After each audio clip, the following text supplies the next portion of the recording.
إن الحمد لله نحمده ونستعينه ونستغفره ونؤمن به ونتوكل عليه ونعوذ بالله من شرور أنفسنا ومن سيئات أعمالنا من يهده الله فلا مضل له ومن يضلل فلا هادي له أي فلن تجد له وليا مرشدا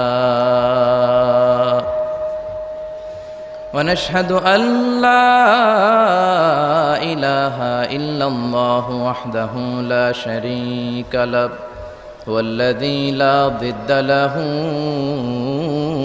ولا ند له لا مثل له ولا مثيل له لا وزير له ولا كفيل له لا شبه له ولا شبيه له لا ولد له ولا والد له وهو الواحد الفرد الصمد لم يلد ولم يولد ولم يكن له كفوا أحد ونشهد أن سيدنا ونبينا وحبيبنا وبشيرنا ونذيرنا وطبيبنا وطبيب أرواحنا وحبيبنا وحبيب ربنا محمدا عبد الله ورسوله أرسله بالحق بشيرا ونذيرا وداعيا إلى الله بإذنه وسراجا منيرا أما بعد فقد قال الله تعالى في كلامه المجيد وفي فرقانه الحميد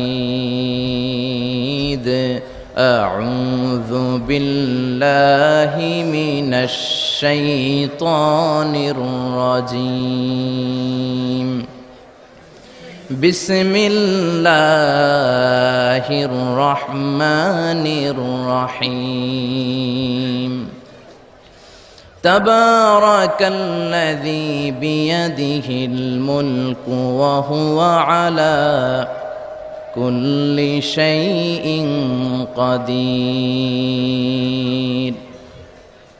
إن الله وملائكته يصلون على النبي يا أيها الذين آمنوا صلوا عليه وسلموا تسليما اللهم صل على وعلى آل سيدنا مولانا محمد সবাই মহাব্বতের সাথে জোরে জোরে আওয়াজ করে পড়ুন আল্লাহুম্মা সাল্লি আলা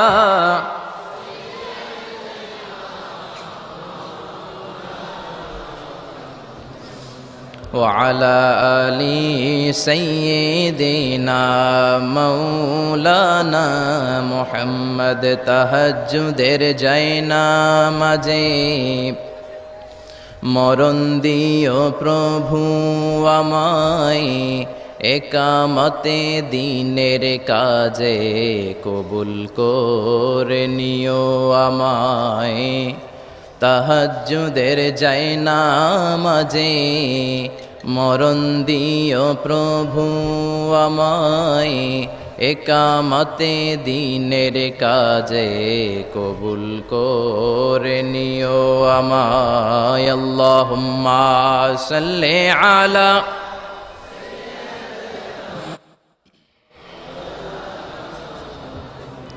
وعلى آل سيدنا مولانا محمد ওগো রাসূল প্রিয় রাসূল প্রাণের রাসূল ওগো রাসূল প্রিয় রাসূল প্রাণের রাসূল তোমারই জন্যে এ বিশ্বে মোরা আলো পেয়েছি পেয়েছি কুল ওগো রাসূল প্রিয় রাসূল প্রাণের রাসূল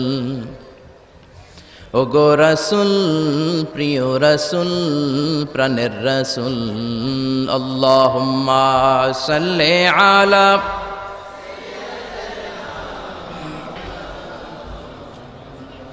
وعلى آل سيدنا مولانا محمد لا إله إلا الله لا إله إلا الله جور لا إله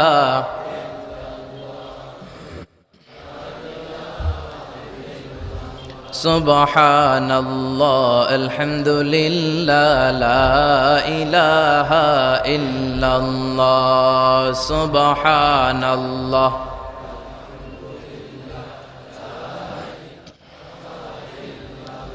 আল্লাহ নামের জিকির করবে যারা আল্লাহর কাছে প্রিয় তারা আল্লাহর কাছে প্রিয় যারা জান্নাতে প্রবেশ করবে তারা জোরে লা ইলাহা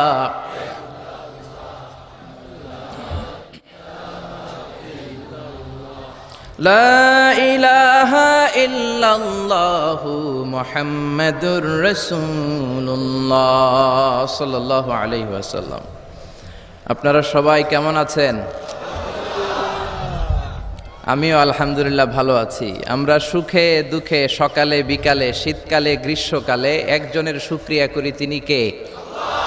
আল্লাহর শুকরিয়া করলে নেয়ামত বাড়ায় দেয় কে? আর শুকরিয়া না করলে নেয়ামত কেড়ে নেয় কে? লা ইন শাকারতুম লা আযীদান্নাকুম ওয়া লা ইন কাফারতুম ইন্না আযাবি লাশাদীদ। যদি শুকরিয়া করো নেয়ামত বাড়িয়ে দিব। কার কথা? আরো জোরে বলেন, কথাটা কার? শুকরিয়া করলে তিনি নেয়ামত বাড়িয়ে দেন, আর কুফরি করলে শুধু নেয়ামত কেড়েই নেন না, শাস্তি দেন, পানিশমেন্ট দেন। আর আল্লাহর পানিশমেন্ট হজম করার ক্ষমতা আমাদের নাই। চিল্লায় বলেন ঠিক কিনা? বিশ্বনবী সাল্লাল্লাহু আলাইহি ওয়াসাল্লাম মক্কার সবচেয়ে বড় কুস্তিগির রুকানাকে ধরে মাটিতে 3টা আছাড় মেরেছিলেন। তো কুস্তি লাগার আগে বিশ্বনবী কুস্তি খেলতে চায় না, কিন্তু রুকানা বলে তুমি কুস্তি না খেললে আমি কালেমা পড়বো না। বিশ্বনবী রহমতের নবী, দয়ার নবী, মায়ার নবী ভাবলেন একজনের সাথে কুস্তি লাগলে সে যদি কালিমা পড়ে মুসলমান হয়ে জাহান্নাম থেকে বাঁচে, তাহলে কুস্তি লাগতে দোষ কোথায়? তো কুস্তির জন্য প্রস্তুত হলেন। বিশ্বনবীও প্রস্তুত, রুকানাও প্রস্তুত। তো রুকানা বলে মুহাম্মদ তুমি আগে মারো। বিশ্বনবী বললেন আমি আগে মারলে ওই মায়ের তুই হজম করতে পারবি না। কারণ বিশ্বনবীর এক হাতের ভেতরে জান্নাতের 40 জনের শক্তি ঢুকিয়ে দিয়েছে কে? সাহাবারা বলতেন আমরা যখন বিশ্বনবীর সাথে ঘোড়া হাঁকাতাম, বিশ্বনবী ঘোড়া টান দিলে বিশ্বনবী 2-3 সেকেন্ডের মধ্যে কত মাইল যে সামনে চলে যেতেন, সামনে ধোঁয়া আর বালু ছাড়া মরুভূমিতে কিচ্ছু দেখা যেত না। তো বিশ্বনবীর হাতের মায়ের যেমনি কেউ হজম করতে পারে না, আল্লাহ যদি পানিশমেন্ট দেয়, শাস্তি দেয়, ওই শাস্তি হজম করার শক্তি আমাদের নাই। চিল্লায় বলেন ঠিক কিনা? কারণ আল্লাহ বলে ইন্না বাতশা রাব্বিকা লাশাদীদ, আমি আল্লাহর পাকড়াওটা বড় কঠিন। আমি আল্লাহ সব সময় ধরি না, কিন্তু ধরলে ধরে ধরে ধরে না, ধরলে আল্লাহ ফেরাউনকে ধরে না ধরে না ধরে না, কিন্তু যখন ধরছে তখন নমরুদরে ধরে না ধরে না, কিন্তু যখন ধরছে তখন। এখনো যদি কেউ বান্দরামি করে ওরেও আল্লাহ ধরে না ধরে না, কিন্তু যখন ধরবে তখন ছাড়বে। আব্রাহারে ধরে না ধরে না, কিন্তু আবাবিল পাখি দিয়ে যখন টাইট করে ধরলেন তখন আব্রাহারে কেউ বাঁচাতে পারে নাই। ঠিক কিনা?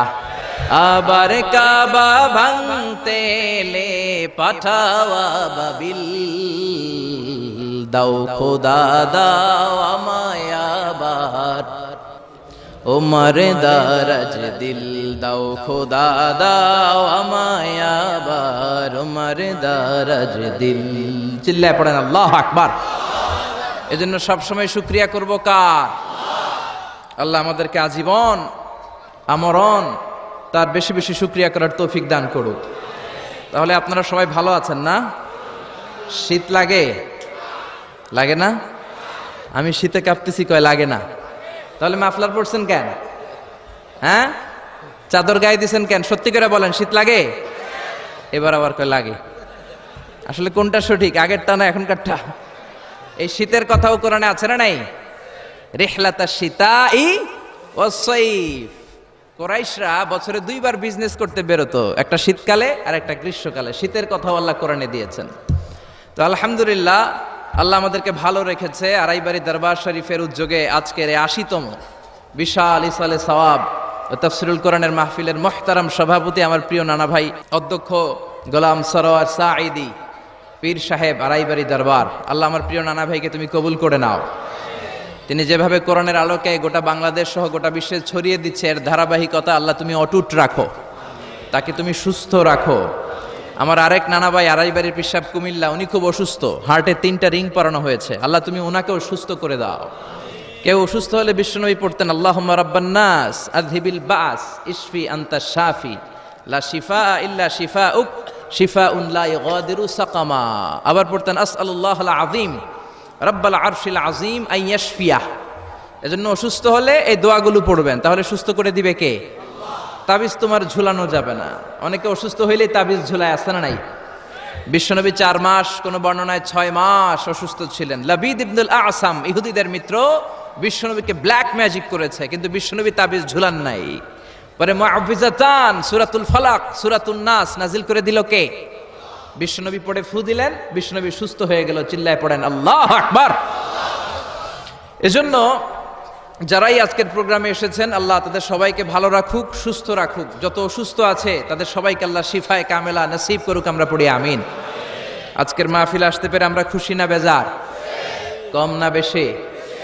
আমরা সবাই খুশি, পরিমাণে বেশি। আওয়াজ করে পড়েন আল্লাহু আকবার।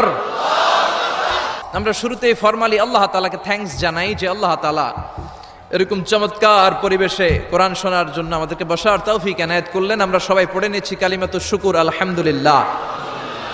আওয়াজ করে পড়েন রব্বানা লাকাল হামদ হামদান কাসীরান তাইয়্যিবান মুবারাকান ফীহি ইয়া রাব্বি লাকাল হামদু কামা ইয়ানবাগি লিজালালি ওয়াজহিকা ওয়া আযীমি সুলতানিকা। লাকাল হামদু বিল ঈমান, লাকাল হামদু বিল ইসলাম, লাকাল হামদু বিল কোরআন। আমরা প্রশংসা করলাম কার? জিকির করলাম কার? আল্লাহর নামটা জপতে কেমন লাগে? আল্লাহর তার সুন্দর নামগুলো ধরে ধরে ডাকতে কেমন লাগে? আপনার অন্তরের যত জ্বালা যন্ত্রণা মিটিয়ে দিতে পারে একজন, তিনি কে? হিন্দুরা ডাকে কৃষ্ণাকে, আমরা ডাকি আল্লাহকে। হিন্দুরা বলে जो तो मिटाना चाहे जीवन का तृष्णा सुबह शाम बोल बंदे कृष्णा कृष्णा कृष्णा।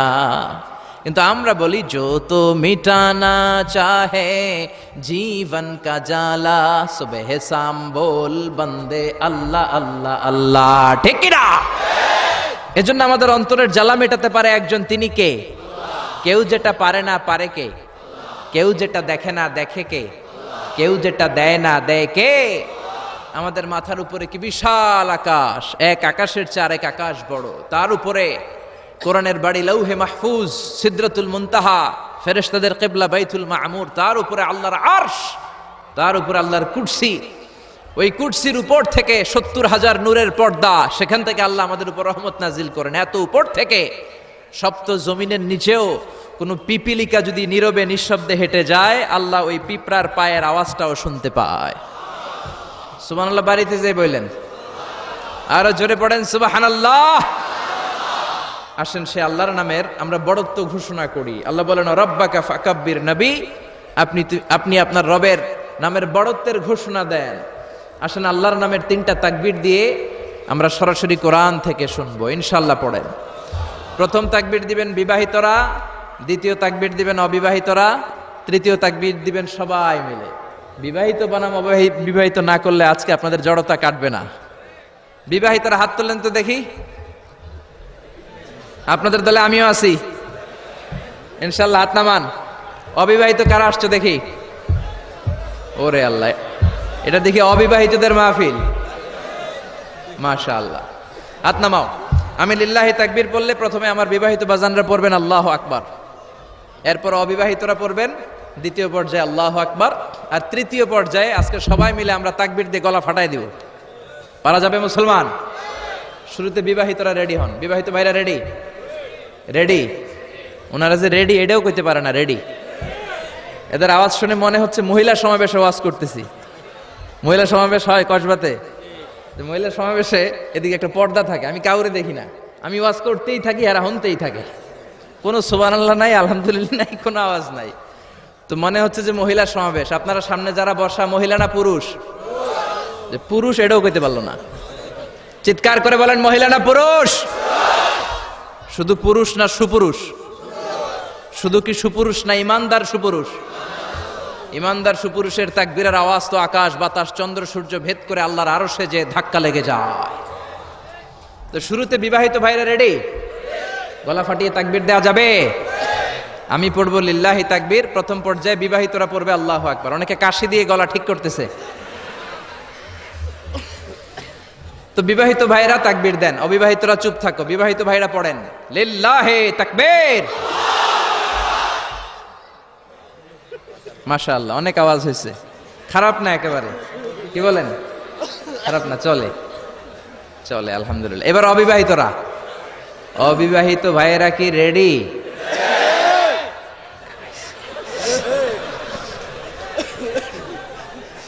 রেডি? আল্লাহু আকবার। আচ্ছা অবিবাহিতরা এবার তাকবীর দাও, লিল্লাহি তাকবীর।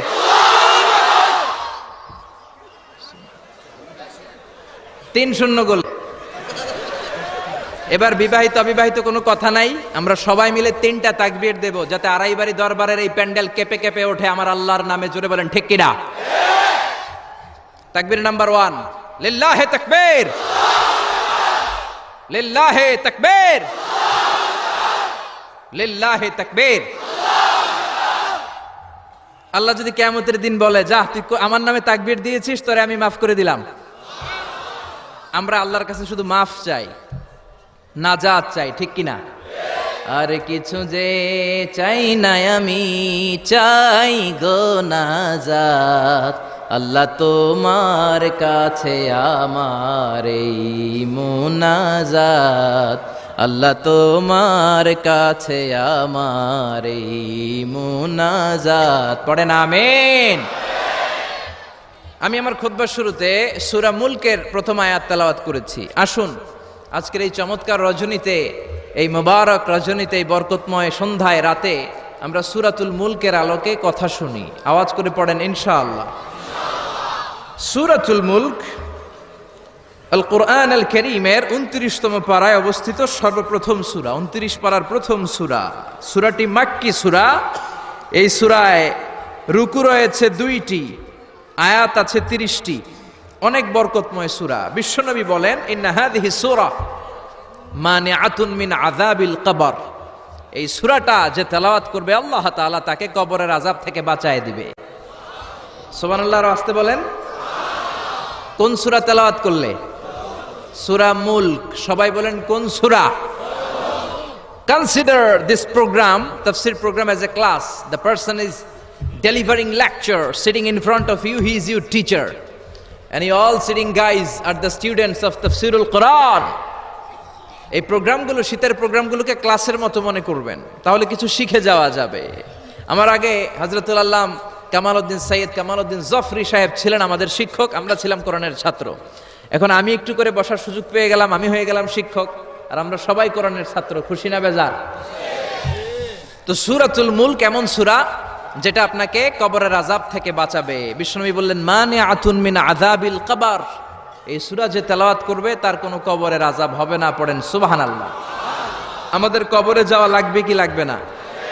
কোনো সন্দেহ আছে?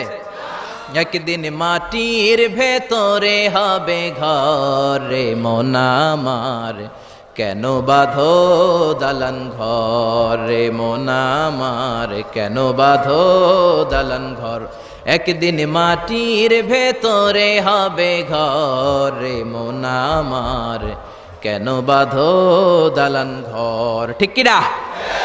দাদা চলে গেল, বাবা চলে গেল, চাচা চলে গেল, ফুফা চলে গেল, আপনি মনে হয় যাবেন না? যাবেন? তার জোরে বলা যায় না আপনি যাবেন না? আপনি যাবেন, আপনার ছেলে মেয়েগুলো যাবে, আপনার বিবির পেটে 2 মাসের ছোট্ট একটা বাচ্চা, এখনো রক্ত মাংস মানুষ হয় নাই, এতটুকু গোশতের টুকরা, ওই বাচ্চাটা মনে হয় যাবে না? যাবে? দুনিয়াতে আসেই তো নাই, যাবে কেমনে? আসবে, যতদিন হায়াত পাওয়ার পাবে তারপরে যাবে। চিল্লায় বলেন ঠিক কিনা? কিন্তু আমাদের লাইফস্টাইল দেখলে মনে হয় আমরা মরবো না, 1000 বছর বাঁচার জন্য আমরা এসেছি।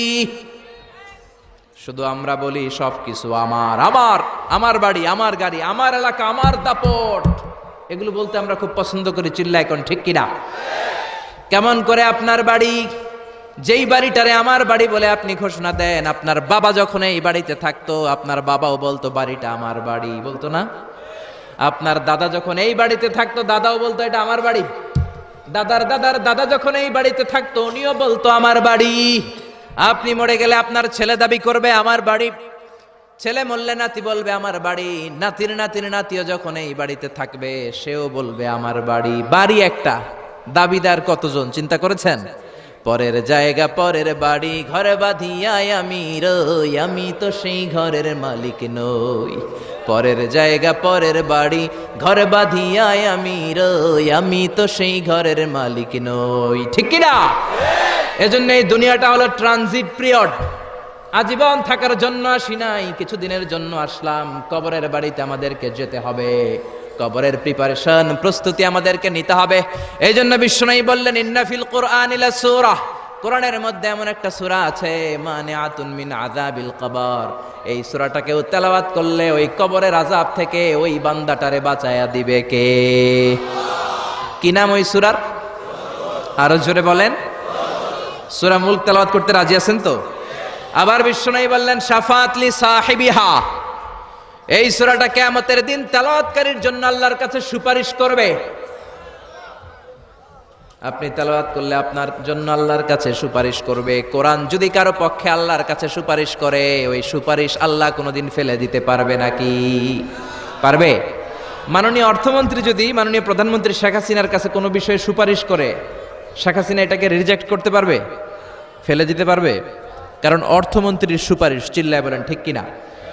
তেমনি কোরআন যদি কিয়ামতের দিন আপনার পক্ষে আল্লাহর কাছে সুপারিশ করে, কোরআনের সুপারিশও কবুল করে নিবে কে? আবার বিশ্বনবী বললেন খাসামাত আন সাহিবিহা, এই সূরাটা কিয়ামতের দিন তেলাওয়াতকারীর পক্ষ নিয়ে আল্লাহর সাথে ডিবেট করবে, ঝগড়া করবে, তর্ক করবে। আল্লাহর সাথে ডিবেট, আল্লাহর সাথে ঝগড়া, সাহস বেশি না কম? জোরে বলেন। আল্লাহর সাথে ঝগড়া করবে, তর্ক করবে, কতক্ষণ? হাত্তা আদখালাহুল্লাহুল জান্নাহ, যতক্ষণ না আল্লাহ তাআলা এই সূরার তেলাওয়াতকারীকে জান্নাতে ঢুকিয়ে না দেয় ততক্ষণ এই সূরা আল্লাহর সাথে তর্ক করতেই থাকবে। চিল্লায় সবাই পড়েন আল্লাহু আকবার। এজন্য বিশ্বনবী বলতেন মান ক্বারা বিহা ফি লাইলাতিন ফাকাদ আকসারা ওয়া আতাবা, রাত্রি বেলা এই সূরাটা যে তেলাওয়াত করবে তার আমলনামাটা সওয়াব দিয়ে পরিপূর্ণ করে দিবে কে? এখন দিন নাকি রাত? জোরে বলেন। এখন সূরাতুল মুলকের তাফসীর শুনলে প্রত্যেকের আমলনামাটারে সওয়াব দিয়ে পূর্ণ করে দিবে কে? এজন্য বিশ্বনবী বলতেন আমি চাই আমার প্রতিটা উম্মতের হৃদয়ে এই সূরাটা গাঁথা থাক, আমি চাই আমার প্রতিটা উম্মতের সিনার ভিতরে সূরাতুল মুলকটা মুখস্থ থাক, আমি চাই আমার প্রতিটা উম্মতের কলিজার ভিতরে এই সূরাটা হিফজ করা থাক। পড়েন সুবহানাল্লাহ।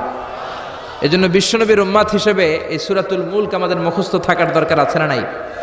জোরে বলেন। সূরা মুলক মুখস্থ করতে রাজি আছেন? যে কয়েকজন ইনশাআল্লাহ বলছেন শুধু তারা করবেন, বাকিরা করবেন না। সূরাতুল মুলক মুখস্থ করতে রাজি আছেন সবাই?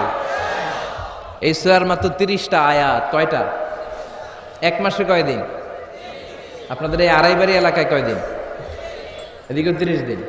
তাহলে প্রতিদিন যদি একটা করে আয়াত মুখস্থ করেন পুরা সূরাটা মুখস্থ করতে লাগবে কয়দিন? জোরে বলেন না।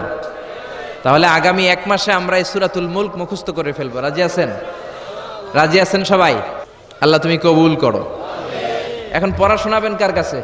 এটা আপনাদের হোমওয়ার্ক, বাড়ির কাজ, হোম টাস্ক, আল ওয়াজিব আল মানজিলি। 1 মাস পরে তো আমি থাকবো না, আমি তো ওয়াজ করে চম্পট। পড়া শোনাবেন এলাকার ইমাম সাহেবদের কাছে, খতিব সাহেবদের কাছে, হাফেজ সাহেবদের কাছে। বলবেন আজহারি ভাই এসেছিল, এসে সূরাতুল মুলক আমাদেরকে পড়া দিয়ে গেছে। মুখস্থ করতে রাজি আছেন সবাই? সবাই রাজি? দিস সূরা is an eye opener for you. এই সূরাটা আপনার চোখকে খুলে দিবে, আপনার চিন্তার জগতে একটা আন্দোলন তৈরি করবে, আপনার ঘুমন্ত বিবেককে জাগিয়ে তুলবে। সুবহানাল্লাহ পড়েন। নাস্তিকদের জন্য এই সূরার ভেতরে আল্লাহ তাআলা কিছু ডোজ দিয়ে দিয়েছে, কিছু মেডিসিন। এজন্য এই সূরার আলোকে আমরা জানার চেষ্টা করব কি কি মেডিসিন আল্লাহ নাস্তিকদের জন্য দিলেন। আমরা আল্লাহকে বিশ্বাস করি তাই আমরা আস্তিক, আর যারা বিশ্বাস করে না তারা কি? বাংলার জমিনে এরকম কিছু নাস্তিক আছে না নাই? নতুন এক নাস্তিক এসেছে, আসাদ নূর, ঠিক কিনা? ফেসবুকের লাইভে এসে সে বলেছে প্রতিদিন নাকি সকালবেলা কোরআনের উপরে পেশাব করবে। এটা কি মানুষ না মানুষ? এটা জাহান্নামের নরকীট আর পিতৃ পরিচয়হীন জারদ সন্তান। জোরে বলেন ঠিক কিনা? বাংলাদেশ সরকারের উচিত এই বেয়াদবটাকে আইনের আওতায় আনা, বিচারের আওতায় আনা, বিশাল সমাবেশ করে লক্ষ মানুষের সামনে ফাঁসির রশিতে ঝুলিয়ে দেয়া। এই বেয়াদবটাকে শেল্টার দিচ্ছে মুফাসসিল ইসলাম ইংল্যান্ড থেকে আরেক নাস্তিক উল্লুক্কা পাঠা। গভর্নমেন্টের উচিত এই বেয়াদবটাকেও আইনের আওতায় এনে ইন্টারপোলের পুলিশের মাধ্যমে ওই বেয়াদবটাকেও ফাঁসি দেয়া। চিল্লায় বলেন ঠিক কিনা? 92% মুসলিম যে দেশে বসবাস করে ওই দেশে বসে কোরআনকে গালি দেওয়ার স্পর্ধা তোর আসলো কোত্থেকে? চিল্লায় এখন ঠিক কিনা? এজন্য আমাদেরকে এক থাকতে হবে, ন্যাক থাকতে হবে। কোরআনের বিরুদ্ধে কথা বললে তাদেরকে কোনো ধরনের চান্স দেয়া যাবে না। চিল্লায় এখন ঠিক কিনা? যারা কোরআনের গালি দেয় তারা এই জমিনটা চিনে নাই। এই জমিন পীর আউলিয়াদের জমিন, এ জমিন দাড়িওয়ালাদের জমিন, টুপিওয়ালাদের জমিন, এ জমিন আলিয়া মাদ্রাসার জমিন, কৌমি মাদ্রাসার জমিন, এ জমিন টঙ্গীর তুরাকপাড়ের বিশ্ব ইস্তেমার জমিন। জোরে কোন ঠিক কিনা? এদেশে আর কিছু থাকবা না থাক, আমার কোরআন থাকবেই। আর কিছু থাকবা না না থাক, হাক্কানি দরবারগুলো থাকবেই। যে দেশে আল্লাহু আকবার ধ্বনির সাথে সকালে সূর্য ওঠে, আল্লাহু আকবার ধ্বনির সাথে সাথে সকালে সূর্য ডুবে, ও দেশে আর কিছু না থাক, আমার কোরআন থাকবেই। চিল্লায় এখন ঠিক কিনা? ওই কোরআনের জন্য আমরা জীবন বাজি রাখতে রাজি আছি। চিল্লায় এখন ঠিক কিনা? কারা কারা রাজি? দুহাত উঁচু করে আল্লাহর দেখা।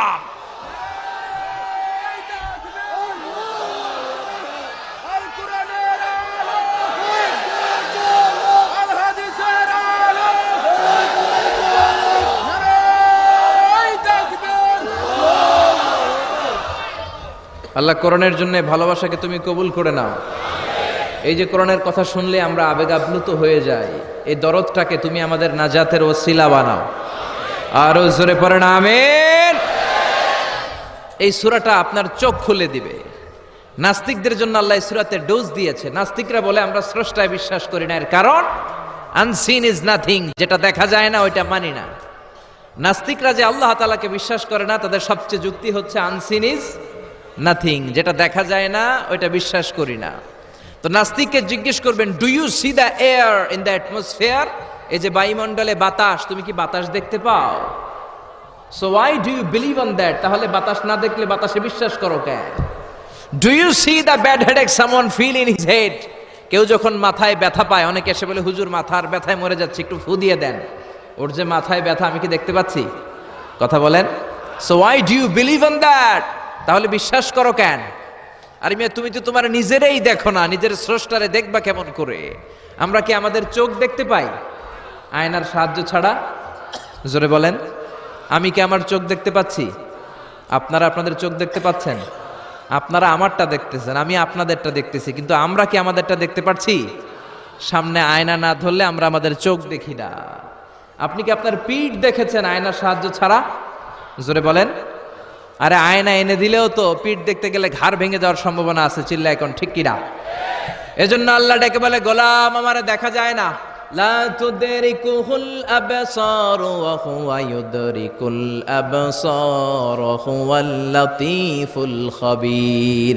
পৃথিবীর কোন চোখ আমি আল্লাহরে দেখে না, আমি আল্লাহর চোখ পৃথিবীর সবাইরে দেখে, ঠিক কি না? এজন্য আমারে দেখা যায় না, আমার সৃষ্টির দিকে নজর করে তাকা, আমার সৃষ্টির ভেতরে আমি আল্লাহর নিদর্শন আছে না নাই? কক্সবাজারে যান, the longest sea beach in the world, পৃথিবীর সবচাইতে বড় সমুদ্র সৈকত বাংলাদেশে দিয়ে দিয়েছে কে? 155 কিলোমিটার। এই সাগরের সামনে যখন দাঁড়াবেন, সাগরের ঢেউ তর্জন গর্জন যখন আপনার চোখে পড়বে, সাগরের দিকে তাকালে আপনি বুঝতে পারবেন এই সাগরেরও একজন স্রষ্টা মালিক আছে না নাই? পাহাড়ের দিকে নজর করলে বুঝবেন পাহাড়ের একজন স্রষ্টা আছে। মরুভূমির দিকে যদি তাকান আপনি বুঝতে পারবেন এই মরুভূমির একজন স্রষ্টা আছে। ঝর্ণার দিকে নজর করলে বুঝবেন এই ঝর্ণারও একজন মালিক আছে না নাই? ঝর্ণা ঝর্ণা ঝর্ণা রে, বলনা বলনা বলনা রে, কার বিরহে পাগল পাড়া তুই, কার মিলনে ফুল ফসলে ভরা রে তোর দুকুল ভুই, কার মিলনে ফুল ফসলে ভরা রে তোর দুকুল ভুই, ঝর্ণা ঝর্ণা ঝর্ণা রে, বলনা বলনা বলনা রে, কার বিরহে পাগল পাড়া তুই। পড়েন আল্লাহু আকবার। ঝর্ণার দিকে যদি তাকান অন্তরের চোখ নিয়ে, আপনার অন্তর আপনাকে সায় দিবে, বলে দিবে যে এই ঝর্ণা এমনি এমনি তৈরি হয় না, এই ঝর্ণারও একজন স্রষ্টা আছে না নাই? এজন্য নাস্তিকদের জন্য আল্লাহ সূরাতের ডোজ দিয়েছেন। কুফানগরীতে এক নাস্তিক ছিল, সে বলে আমি স্রষ্টাকে মানি না, যদি কেউ আমার সামনে এসে প্রমাণ করে দিতে পারে যে স্রষ্টা বলে একজন কেউ আছে আমি মেনে নিব। কুফার লোকেরা বলল ইনদানা ইমাম ইসমুহু নু'মান ইবনু সাবিত, আমাদের একজন ইমাম আছে তার নাম নু'মান, উনি আমাদের ইমাম, আল ইমাম আল আযম আবু হানিফা। সুবহানাল্লাহ পড়বেন না? সবাই বলল তুমি নাস্তিক, তোমার ইমামে আযম আবু হানিফা নু'মান ইবনু সাবিত, উনি বুঝাইয়ে দিতে পারবে যে স্রষ্টা বলে একজন আছে। নাস্তিক বলে কই তোদের ইমাম, নিয়ে আয়। সময় দেয়া হলো জুমার নামাজের পরে দুপুর 2টায় কুফার একটা ময়দানে সাইয়েদনা ইমাম আবু হানিফা আর নাস্তিক একসাথে তর্ক করবে, ডিবেট করবে। সাইয়েদনা আবু হানিফা উনি আল্লাহর পক্ষে আর নাস্তিক আল্লাহর বিপক্ষে। তো যেদিন তর্কের ডেট করা হলো, হাজার হাজার মানুষ এসেছে, ওই নাস্তিকও এসেছে, আসে নাই শুধু ইমাম আবু হানিফা। 2টার দিকে এসে সবাই বসে আছে, আসে না। 2:30 বাজে আসে না, 3টা বাজে আসে না, 3:30 আসে না, 4টার দিকে দৌড়ায় আসছে। নাস্তিক বলে যেই লোকের সময় জ্ঞান নাই ওই লোকের সাথে কোনো তর্ক নাই। কথা শুনতেছেন? মনোযোগ আছে না গেছে? যার সময়ের জ্ঞান নাই তার সাথে তর্ক নাই। ইমাম আবু হানিফা বললেন ইনদি উযর, আমার ওজর আছে, আই হ্যাভ এক্সকিউজ। কি এক্সকিউজ আছে? আবু হানিফা বলতে শুরু করলেন আমি যখন ঘর থেকে বের হয়ে যাই আমার বাড়ির সামনে বিশাল একটা নদী পড়ে যায়, এই নদীটা পার হয়ে আসতে হয়। আজকে যে দেখি নদীর সামনে কোনো মানুষ নাই, কোনো নৌকা নাই, কেউ নাই, নদীর পাশেই বিশাল বড় একটা গাছ। হঠাৎ দেখলাম এমনি এমনি গাছটা কেটে 2 ভাগ হয়ে গেল, এমনি এমনি গাছ থেকে তক্তা বেরোয় জোড়া লেগে গেল। করাত ছাড়া, মিস্ত্রি ছাড়া কাঠগুলো অটোমেটিক্যালি লেগে লেগে নৌকা হয়ে গেল। মাঝি ছাড়া, লগি ছাড়া, বৈঠা ছাড়া এই নৌকাতে আমি উঠে বসলাম, নৌকা আমাকে নিয়ে টান দিয়ে সা করে নদীর উপার নিয়ে গেল। এই প্রসেসিংটা হতে আমার 2 ঘন্টা সময় লেগেছে। কয় ঘন্টা? নাস্তিক কয় তবে ইমাম গাঞ্জা খাইছে, গাঞ্জা। তোদের ইমাম গাঁজা খেয়েছে অথবা গত রাতে ঘুমায় নাই। সাইয়েদনা ইমাম আবু হানিফা বললেন এমন কথা বলেন কেন? নাস্তিক বলে মানুষ ছাড়া, করাত ছাড়া, মিস্ত্রি ছাড়া গাছ এমনি এমনি 2 ভাগ হয়ে যায় নাকি? এমনি এমনি তক্তা জোড়া লেগে যায় নাকি? কাঠের পিসগুলো জোড়া লেগে লেগে নৌকা হয়ে যায় নাকি?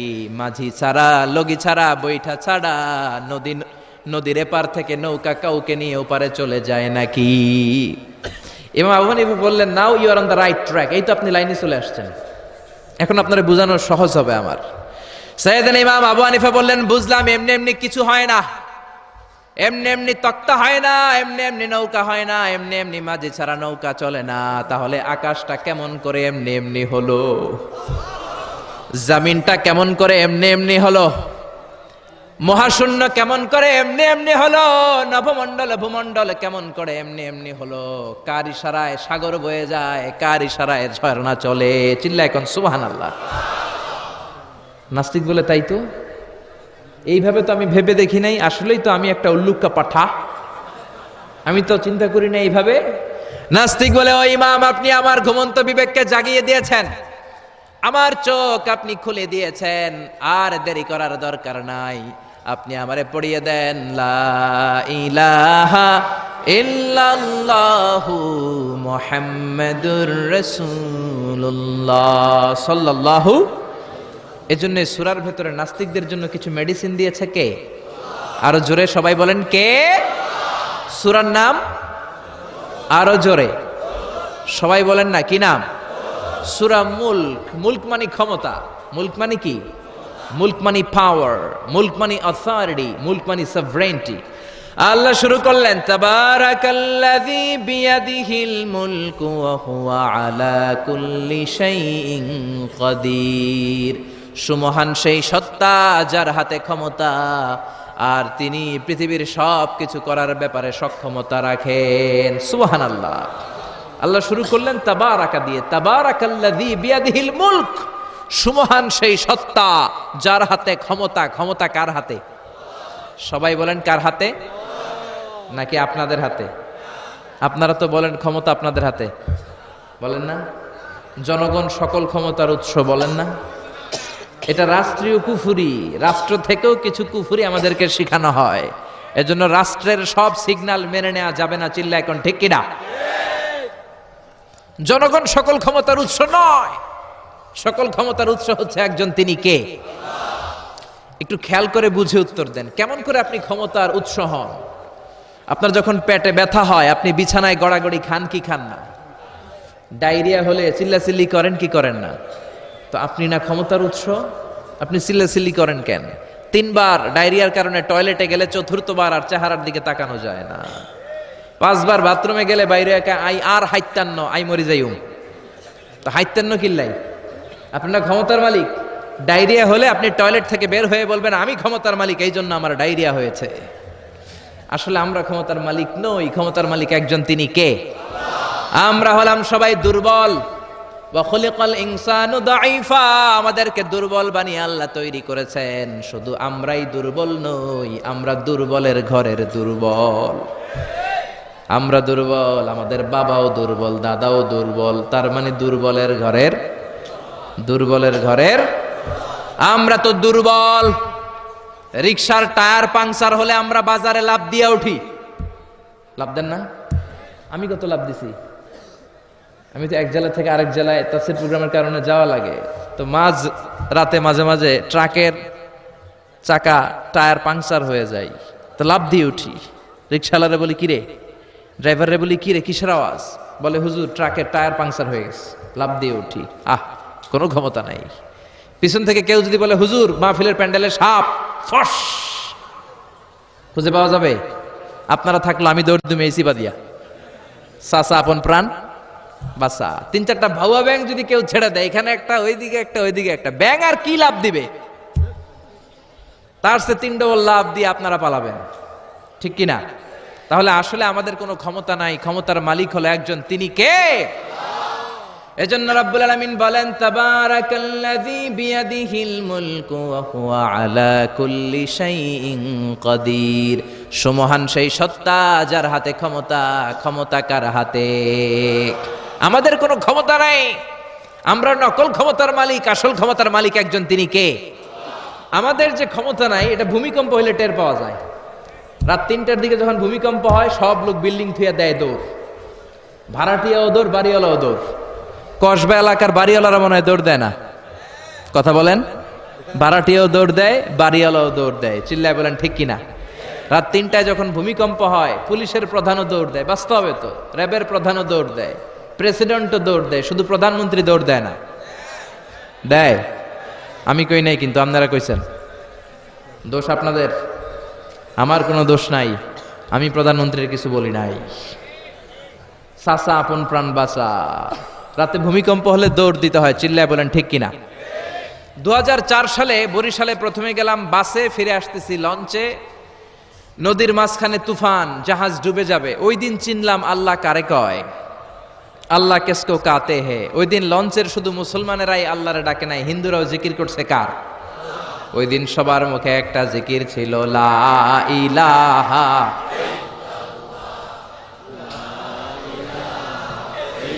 লা ইলাহা ইল্লাল্লাহু মুহাম্মাদুর রাসূলুল্লাহ। লঞ্চের সবাই সেদিন চিৎকার দিয়ে বলছে বাঁচাও। আমি বললাম কে বাঁচাবে? কয় হুজুর আপনি বাঁচাবেন।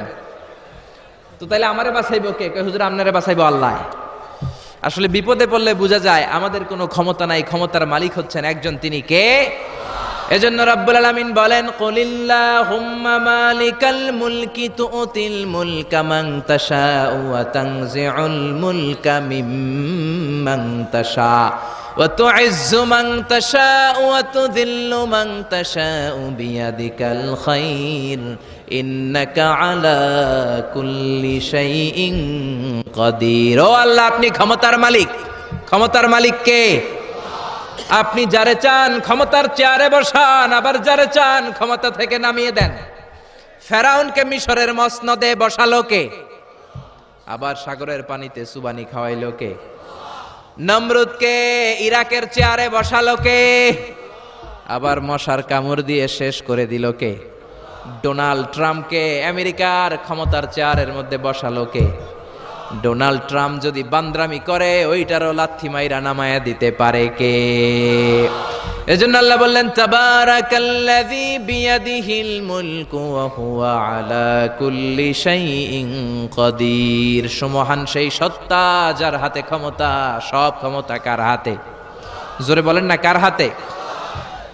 এই পৃথিবীতে অনেক দেশের প্রধানমন্ত্রী কিংবা প্রেসিডেন্ট ক্ষমতার চেয়ারে 5 বছরের মেয়াদে বসে, জানেন?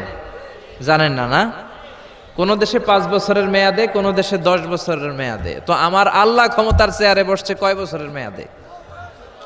কথা বলেন। 20 বছর, 50 বছর, 100, 200, এর চেয়ে বেশি?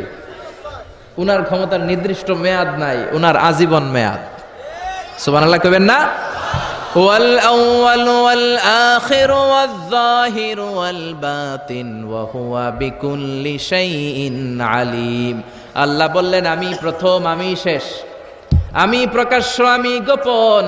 অনাদিকাল থেকে আমি আল্লাহ ক্ষমতার চেয়ারে বসা, অনন্তকাল পর্যন্ত থাকব। ঠিক কি না? 5 বছর 10 বছরের মেয়াদে আল্লাহ ক্ষমতার চেয়ারে বসে নাই। আল্লাহর ক্ষমতার মেয়াদ হচ্ছে আজীবন মেয়াদ। চিল্লায় বলেন ঠিক কি না? বুঝে শুনে উত্তর দিবেন। পৃথিবীর অনেক দেশে ক্ষমতায় যেতে হলে ডেমোক্রেটিক সিস্টেমে ক্ষমতায় যেতে হয়, মানে ভোটে জিতে। তো আল্লাহ তো ভোটে জিতে ক্ষমতায় আসছে, তাই না? ভোট ছাড়া, হ্যাঁ, এমনি এমনি চলে আসছে। আবার পৃথিবীর অনেক দেশে ডিকটেটরশিপ সিস্টেমে, মানে স্বৈরাচারী পদ্ধতিতে, জোর যার মুল্লুক তার, ওই সিস্টেমে ক্ষমতায় বসে। আল্লাহ তো এই সিস্টেমে আসছে না? আচ্ছা। আবার অনেক দেশে আছে মোনার্কি সিস্টেম, রাজতন্ত্র, বাবা রাজা, তার ছেলেও রাজা। তো আল্লাহর বাবা ছিল রাজা, এই জন্য আল্লাহও রাজা। বিষয়টা কেমন? আল্লাহ বললেন, খবরদার, আমার ক্ষমতার সাথে তোদের ক্ষমতা মিলাবি না। কুল হুয়াল্লাহু আহাদ আল্লাহুস সামাদ লাম ইয়ালিদ ওয়া লাম ইউলাদ ওয়া লাম ইয়াকুল লাহু কুফুয়ান আহাদ। লাম ইয়ালিদ ওয়া লাম ইউলাদ, আমি কাউরে জন্ম দেই নাই, আবার আমি কারো কাছ থেকে জন্ম নেই নাই, উত্তরাধিকার সূত্রে কারো কাছ থেকে ক্ষমতা পাই নাই। বিশ্বের শুরুতে, মহাবিশ্বের শুরু থেকে যে ক্ষমতার চেয়ারে আমি আল্লাহ বসে আছি, আমি আল্লাহ এই ক্ষমতার চেয়ারে শেষ পর্যন্ত থাকবো। চিল্লায় বলেন ঠিক কি না? আমাদের ক্ষমতার সাথে ওনার ক্ষমতার কোনো মিল নাই। আবার পৃথিবীর অনেক দেশে দেখবেন ক্ষমতায় যেতে হলে কোয়ালিশন করা লাগে।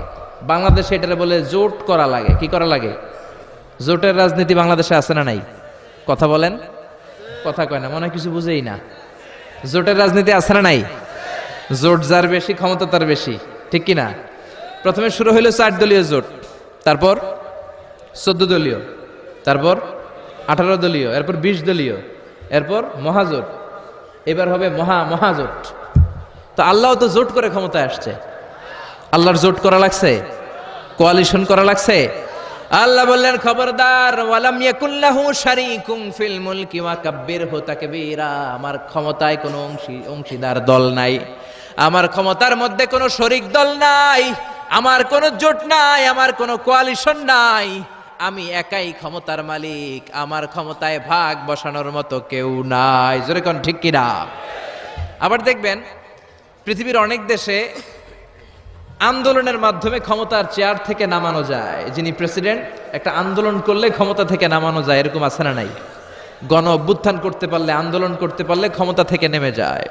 আমি যখন মিশরে পড়াশোনা করি, মিশরের প্রেসিডেন্ট ছিল হোসনি মুবারক। মিশরে একটা আন্দোলন হলো, ওই আন্দোলনের ঠেলায় হোসনি মুবারক ক্ষমতা ছেড়ে দিতে বাধ্য হলো। তো আমরাও যদি পৃথিবীর সবাই মিলে আল্লাহর বিরুদ্ধে আন্দোলন করি, আল্লাহ ক্ষমতা ছেড়ে দিতে বাধ্য।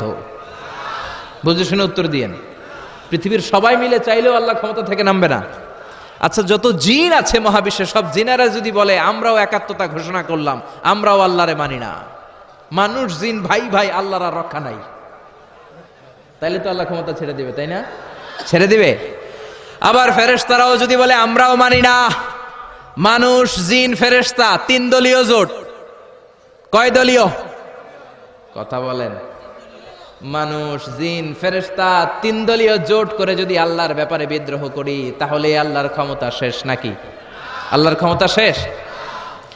আল্লাহ বললেন ওয়া আন্নাকুম গায়রু মুজিজিল্লাহ,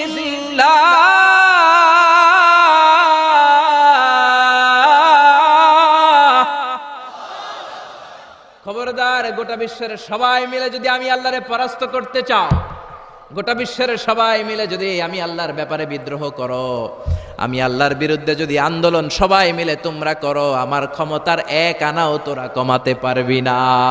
সুবহানাল্লাহ। তার মানে আমাদের ক্ষমতার সাথে আল্লাহর ক্ষমতার কোনো মিল নাই। চিল্লায় বলেন ঠিক কিনা? আবার বুঝে শুনে উত্তর দেন। অনেক দেশে দেখবেন রাজার বয়স এত হইছে, বয়সের ভারে নুজ্জ হয়ে 70-80-তে পৌঁছে গেছে, কয় আই আর হাইতান্ন, আমি অবসরে যাব, সেলফ রিটায়ারমেন্ট, স্বেচ্ছায় অবসরে যাব। এরকম হয় না? অনেক রাজা, সুলতান, প্রেসিডেন্ট স্বেচ্ছায় অবসরে চলে যায়। তো আল্লাহরও তো অনেক বয়স হয়েছে, এখন আল্লাহর অবসরে যাওয়ার সময় এসেছে। বয়স হয় নাই, এত বছর উনি ক্ষমতা চালায়, এখনো বয়স হয় নাই। উনি ক্লান্ত হয় না? উনার ঘুমে ধরে না? আল্লাহ বললেন খবরদার, লা তাখুযুহু সিনাতুন ওয়ালা নাওম, আমার ঘুম নাই, আমার কোনো নিদ্রা নাই, আমার কোনো তন্দ্রা নাই, আমার কোনো ঝিমুনি নাই।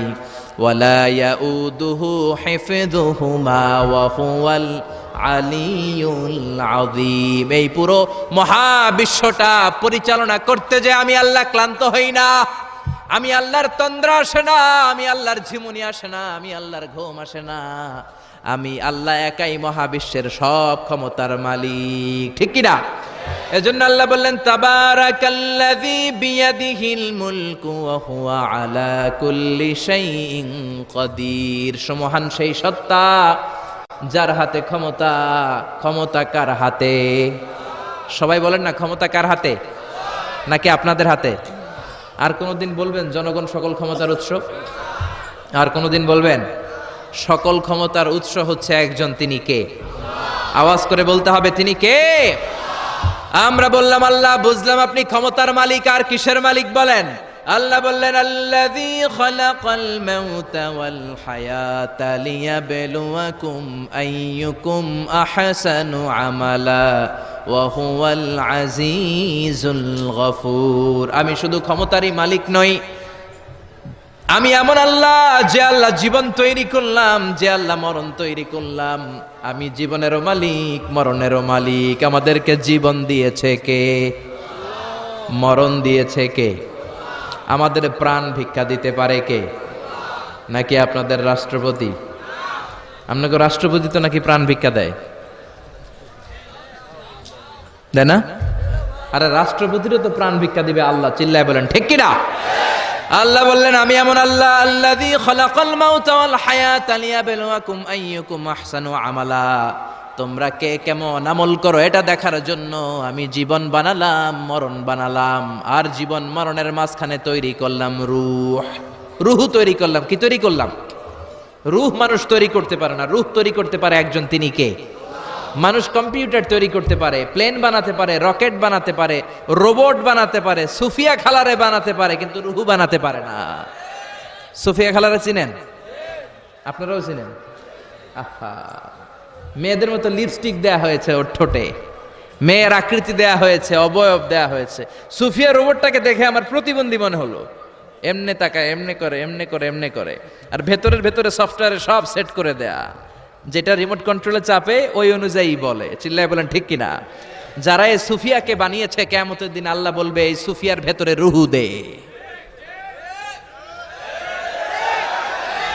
এই সুফিয়ার ভেতরে রুহু দে।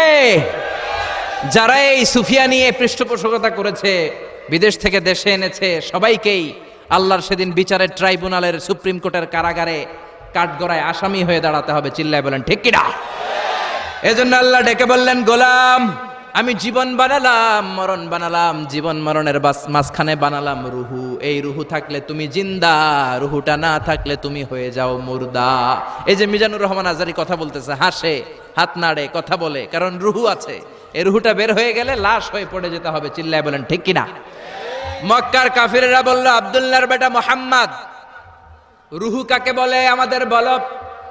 রুহু দেখতে কেমন, কেমন করে দেহের মধ্যে রুহু ঢুকে, কেমন করে রুহুটা দেহ থেকে উড়াল দেয়, এই রুহুর ব্যাপারে তথ্য দিতে পারলে কালিমা পড়ে সবাই মুসলমান হয়ে যাব।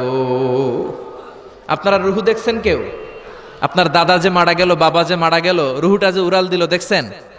কালার কেমন, সাইজ কতটুকু, ওজন কতটুকু, দেখতে কেমন? আমরা কেউ রুহু দেখেছি? চিল্লায় বলেন দেখেছি? বিশ্বনবীরে বলা হলো, আব্দুল্লাহর বেটা মুহাম্মদ, রুহু কারে বলে যদি বলতে পারো কালিমা পড়বো। বিশ্বনবী বলতে পারে না, কারণ বিশ্বনবী মন গড়া কোনো কথা বলেন না, আকাশ থেকে গ্রিন সিগন্যাল আসলে তবেই বলেন, ঠিক কিনা? বিশ্বনবী আল্লাহ তাআলার পক্ষ থেকে গ্রিন সিগন্যাল পাওয়ার জন্য উপরে তাকিয়ে রইলেন, আয়াত নাজিল হয়ে গেল। ইয়াসআলুনাকা আনির রূহি কুলির রূহু মিন আমরি রাব্বি ওয়া মা উতীতুম মিনাল ইলমি ইল্লা কালিলা। ও নবী, লোকেরা আপনারা জিজ্ঞেস করে রূহ কাকে বলে, মা হুয়ার রূহ, হোয়াট ইজ দ্য স্পিরিট? আপনি বলে দেন রূহ হলো আল্লাহর পক্ষ থেকে স্পেশাল অর্ডার। আল্লাহর অর্ডারে এই রূহটা দেহের মধ্যে ঢোকে, আবার আল্লাহর অর্ডারে রূহ বের হয়ে যায়। আল্লাহু আকবার। এই রুহুটা মানুষের দেহে ঢুকে কার অর্ডারে, আবার বের হয়ে যাবে কার অর্ডারে? পৃথিবীর যত বিজ্ঞানীরা আছে সবাই মিলেও কি একটা রুহু বানাতে পারবে? জোরে বলেন না, রুহু বানাতে পারবে? আল্লাহ চ্যালেঞ্জ করে বললেন, ওমা উতীতুম মিনাল ইলমি ইল্লা কালিলা, তোমাদেরকে একেবারে যত সামান্য কিঞ্চিত জ্ঞান দিয়ে আমি তৈরি করেছি, তোমাদের এই লিমিটেড জ্ঞান দিয়ে রুহু বানানো যাবে? ইউনাইটেড স্টেটস অফ আমেরিকা একজন মেডিকেল সায়েন্টিস্ট এই চ্যালেঞ্জ গ্রহণ করলো। সে চ্যালেঞ্জ গ্রহণ করে বলল, আমি রুহু বের করে ছাড়ব। কি বের করব? রুহু। আমেরিকার ওই মেডিকেল সায়েন্টিস্ট সে চ্যালেঞ্জ করে বলল, আমি রুহু বানাবো। কি বানাবো? উত্তর দিতে হবে কিন্তু, কি বানাবো? রুহু বানাবো। কেমন করে রুহু বের হয় এটা আবিষ্কার করে আমি নোবেল প্রাইজ জিতবো, নোবেল লরেট হব। 7 বছর সে গবেষণা করলো মুমূর্ষু রোগীদের নিয়ে। মুমূর্ষু রোগী নিয়ে বসে থাকে, কখন রুহুটা বের হবে, রুহু ধরার জন্য বসে থাকে। কিন্তু 7 বছরে হাজার হাজার মুমূর্ষু রোগীর দেহ থেকে রুহু উড়াল দিছে, কিন্তু রুহু ধরতে পারে নাই। সুবহানাল্লাহ কইবেন না? আচ্ছা, এইবার তার মাথায় একটা চিন্তা আসলো, না এই পন্থায় হাঁটলে তো হবে না, আমি একটা কাজ করি, বুলেট প্রুফের গ্লাস দিয়ে একটা ছোট্ট গ্লাসের রুম বানাই, ওই গ্লাসের ভেতরে মুমূর্ষু রোগী ঢুকায় দিব। বুলেট প্রুফ চিনেন তো? মানে গুলি মারলেও গুলি ঢুকবে না। আমাদের মাননীয় প্রধানমন্ত্রী, রাষ্ট্রপতি মহোদয়, ওনারা যে গাড়িগুলো চালায় এগুলো কিন্তু বুলেট প্রুফ, জানেন? গুলি মারলে গুলি ঢুকে না। তো উনি বুলেট প্রুফ গ্লাস দিয়ে, টেম্পার্ড গ্লাস দিয়ে ছোট্ট একটা রুম বানালেন, কাচের গ্লাস। উনি মনে মনে ভাবলেন, মুমূর্ষু রোগী যদি এই কাচের গ্লাসের ভেতরে ঢুকাই, যেহেতু বুলেট প্রুফ, কিছু ঢুকেও না, বাইরে হয় না, রুহু বাইরেবো কেমনে দেখি। তো কাচের গ্লাস বানিয়ে তার টিমের সবাইকে বলল, আইসিইউ থেকে একটা মুমূর্ষু রোগীকে ধরে আনো, আজকে আমি রুহু ধরে ছাড়ুম। তো মুমূর্ষু রোগীকে আনা হয়েছে ইন্টেনসিভ কেয়ার ইউনিট থেকে, তাকে কৃত্রিম অক্সিজেন দিয়ে লাইফ সাপোর্টে রাখা হয়েছে। মেডিকেল টিমের প্রধান বলে, এই লোকটারে এই বুলেট প্রুফ গ্লাসের যে ছোট্ট রুম, এটার ভিতরে ঢুকানোর আগে চেক হিজ বিপি, তার বিপি মাপ, ব্লাড প্রেশার মাপ।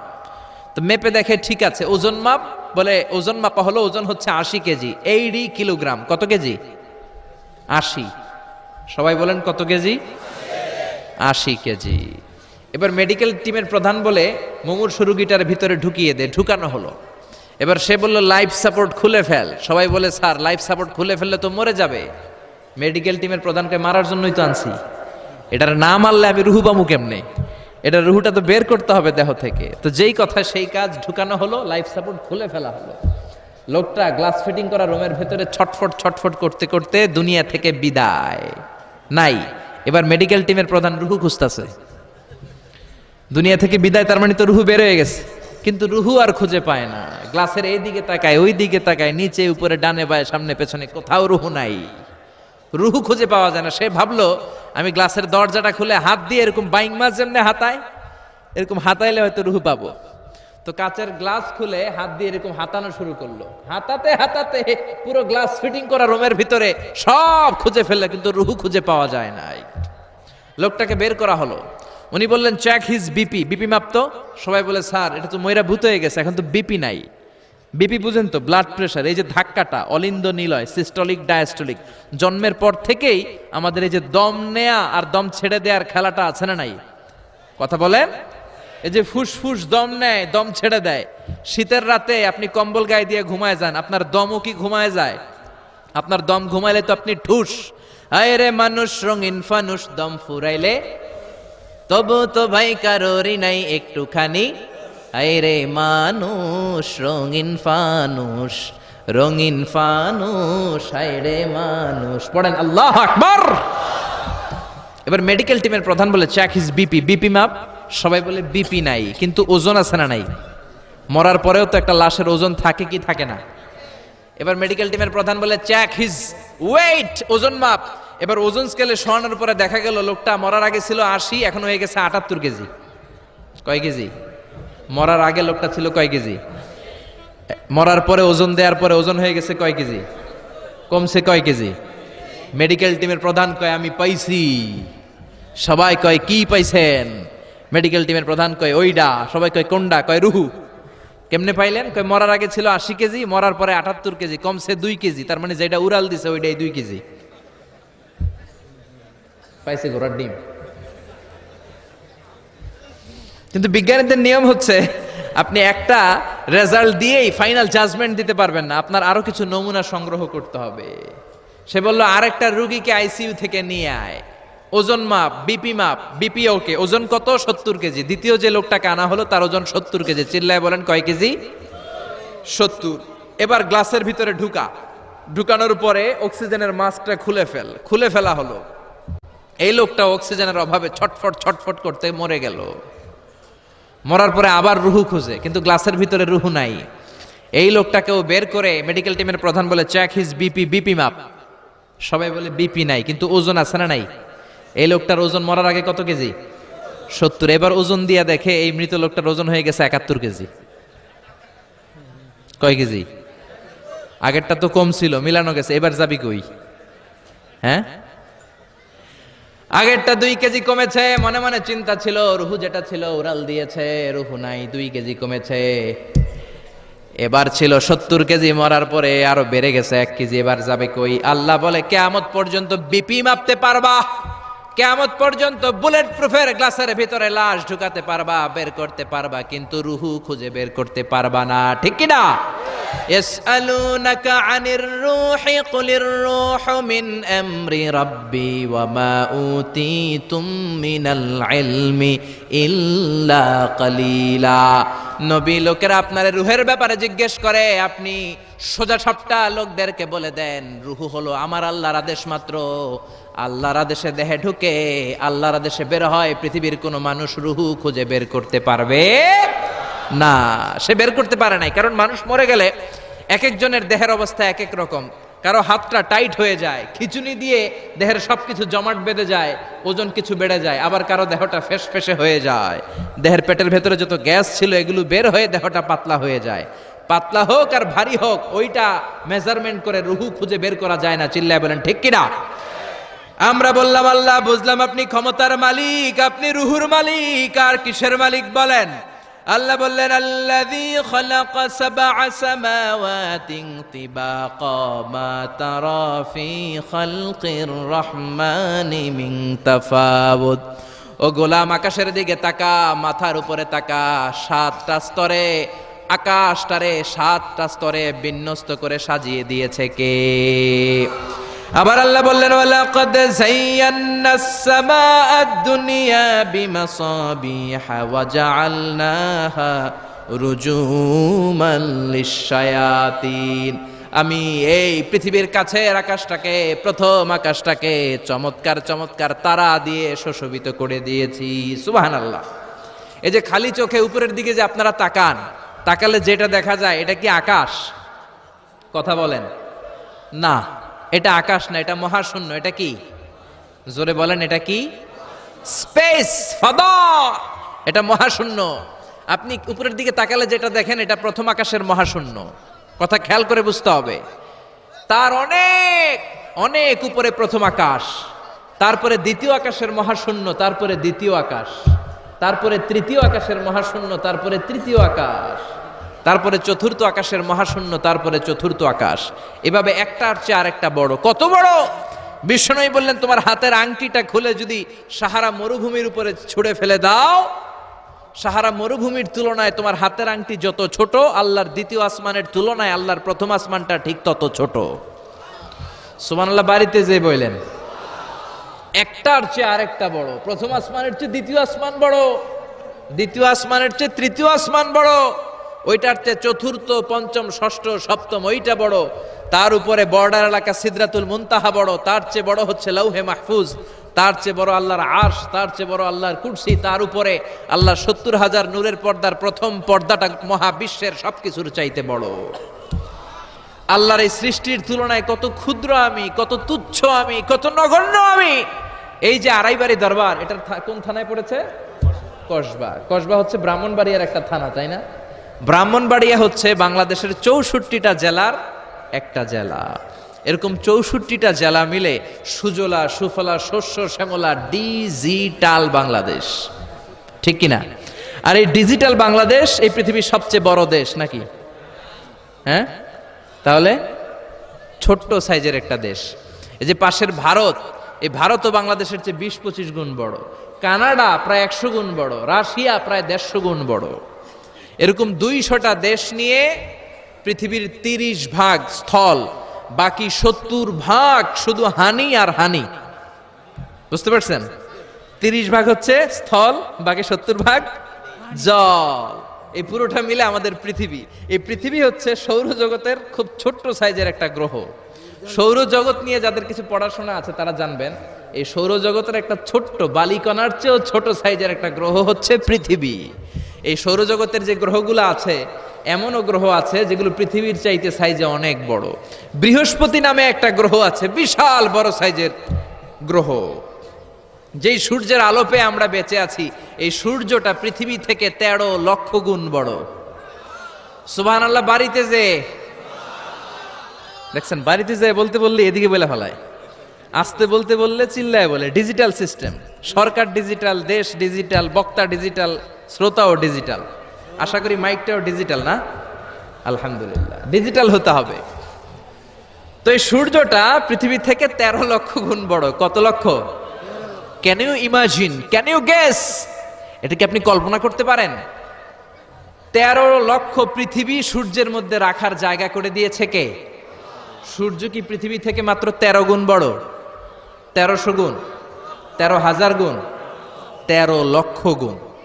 তার মানে কি সূর্যই মহাবিশ্বের সবচেয়ে বড় গ্রহ, বড় তারা? না। ব্যাটেল জিউস নামে একটা তারা আছে, যে সূর্য পৃথিবী থেকে ১৩ লক্ষ গুণ বড়। ওই ব্যাটেল জিউস তারা আবার ওই সূর্যের চেয়ে ৩৩ কোটি গুণ বড়। তার মানে ব্যাটেল জিউস তারাই মহাবিশ্বের সবচেয়ে বড় তারা? না। ব্যাটেল জিউসের চেয়েও যে কত বড় তারা আছে তার কোনো ইয়ত্তা নাই। এরকম lakh lakh, million, billion, trillion, zillion, ফিলিয়ন, অক্ট্রিলিয়ন, কত অক্ট্রিলিয়ন তারা যে আমাদের গ্যালাক্সি মিল্কি ওয়েতে আছে, ইউনাইটেড স্টেটস অফ আমেরিকার নাসার বিজ্ঞানীরা আজও হদিস করতে পারে নাই। চিল্লায় কোন আল্লাহু আকবার। সূর্যের পরে পৃথিবীর সবচেয়ে কাছের তারার নাম হচ্ছে প্রক্সিমা সেন্ট্রাই, তারপরে আলফা সেন্ট্রাই এ, আলফা সেন্ট্রাই বি, ইটা ক্যারিনা, ব্যাটেল জিউস, একটার চেয়ে আরেকটা বড়। আসেন এই শীতের রাতে আমরা সূর্যের পরে পৃথিবীর সবচেয়ে কাছের যেই তারা প্রক্সিমা সেন্ট্রাই, এই শীতকালের একটা পিকনিক করে আসি ওখান থেকে। প্রক্সিমা সেন্ট্রাইতে আমরা পিকনিক করতে যাবেন? ওখানে যদি আমরা শীতকালীন পিকনিক করতে যাই তাহলে আমাদের কত সময় লাগবে? ছোট্ট একটা আইডিয়া দেই। তো আমরা যে পিকনিকে যাব, যারা যারা হাত তোলেন, কিভাবে যাইবেন? গাড়িতে? কেন? প্লেনে? রকেটে? হ্যাঁ, হ্যাঁ, রকেটে যাইতে হবে, প্লেনে যাওয়া যাবে না। কারণ বর্তমান বিশ্বে সবচেয়ে দ্রুতগামী যে প্যাসেঞ্জার প্লেন আবিষ্কার হয়েছে, এটার নাম হচ্ছে বোম সুপারসনিক। কি নাম? Bomb supersonic. Bomb bomb Afridi না, আবার বোম সুপারসনিক। এটা ঘন্টায় চলে 1300 কিলোমিটার বেগে। এটা দিয়েও যাওয়া যাবে না, কারণ কোনো প্যাসেঞ্জার বিমান দিয়ে এই যে মাধ্যাকর্ষণ শক্তি, এটাকে ডিঙানো যায় না। আমাদেরকে যেতে হবে রকেট দিয়ে। কোন রকেট দিয়ে যাব? যেই রকেট দিয়ে নীল আর্মস্ট্রং, এডউইন অলড্রিন আর মাইকেল কলিন্স 1969-এ চাঁদে নেমেছিল। ওই রকেটটার নাম হচ্ছে অ্যাপোলো 11। যারা যারা হাত তুলছেন একটু নামটা মুখস্থ রাখেন, অ্যাপোলো 11। তা না হলে আপনি ঘুরে আসলে লোকেরা জিজ্ঞেস করতে পারে কোন রকেটে গেছিলেন, তখন বলতে হবে না অ্যাপোলো 11-এ গেছিলাম। তো ঠিক আছে, যারা যারা হাত তুললেন তারা আর আমি এখন পৃথিবী থেকে সবচেয়ে কাছের যে তারাটা, প্রক্সিমা সেন্ট্রাই তার নাম, ওইখানে পিকনিকে যাব। তো এই যে রকেটটা দিয়ে যাব অ্যাপোলো 11, এটা কত দ্রুত চলে এটা আগে শোনেন।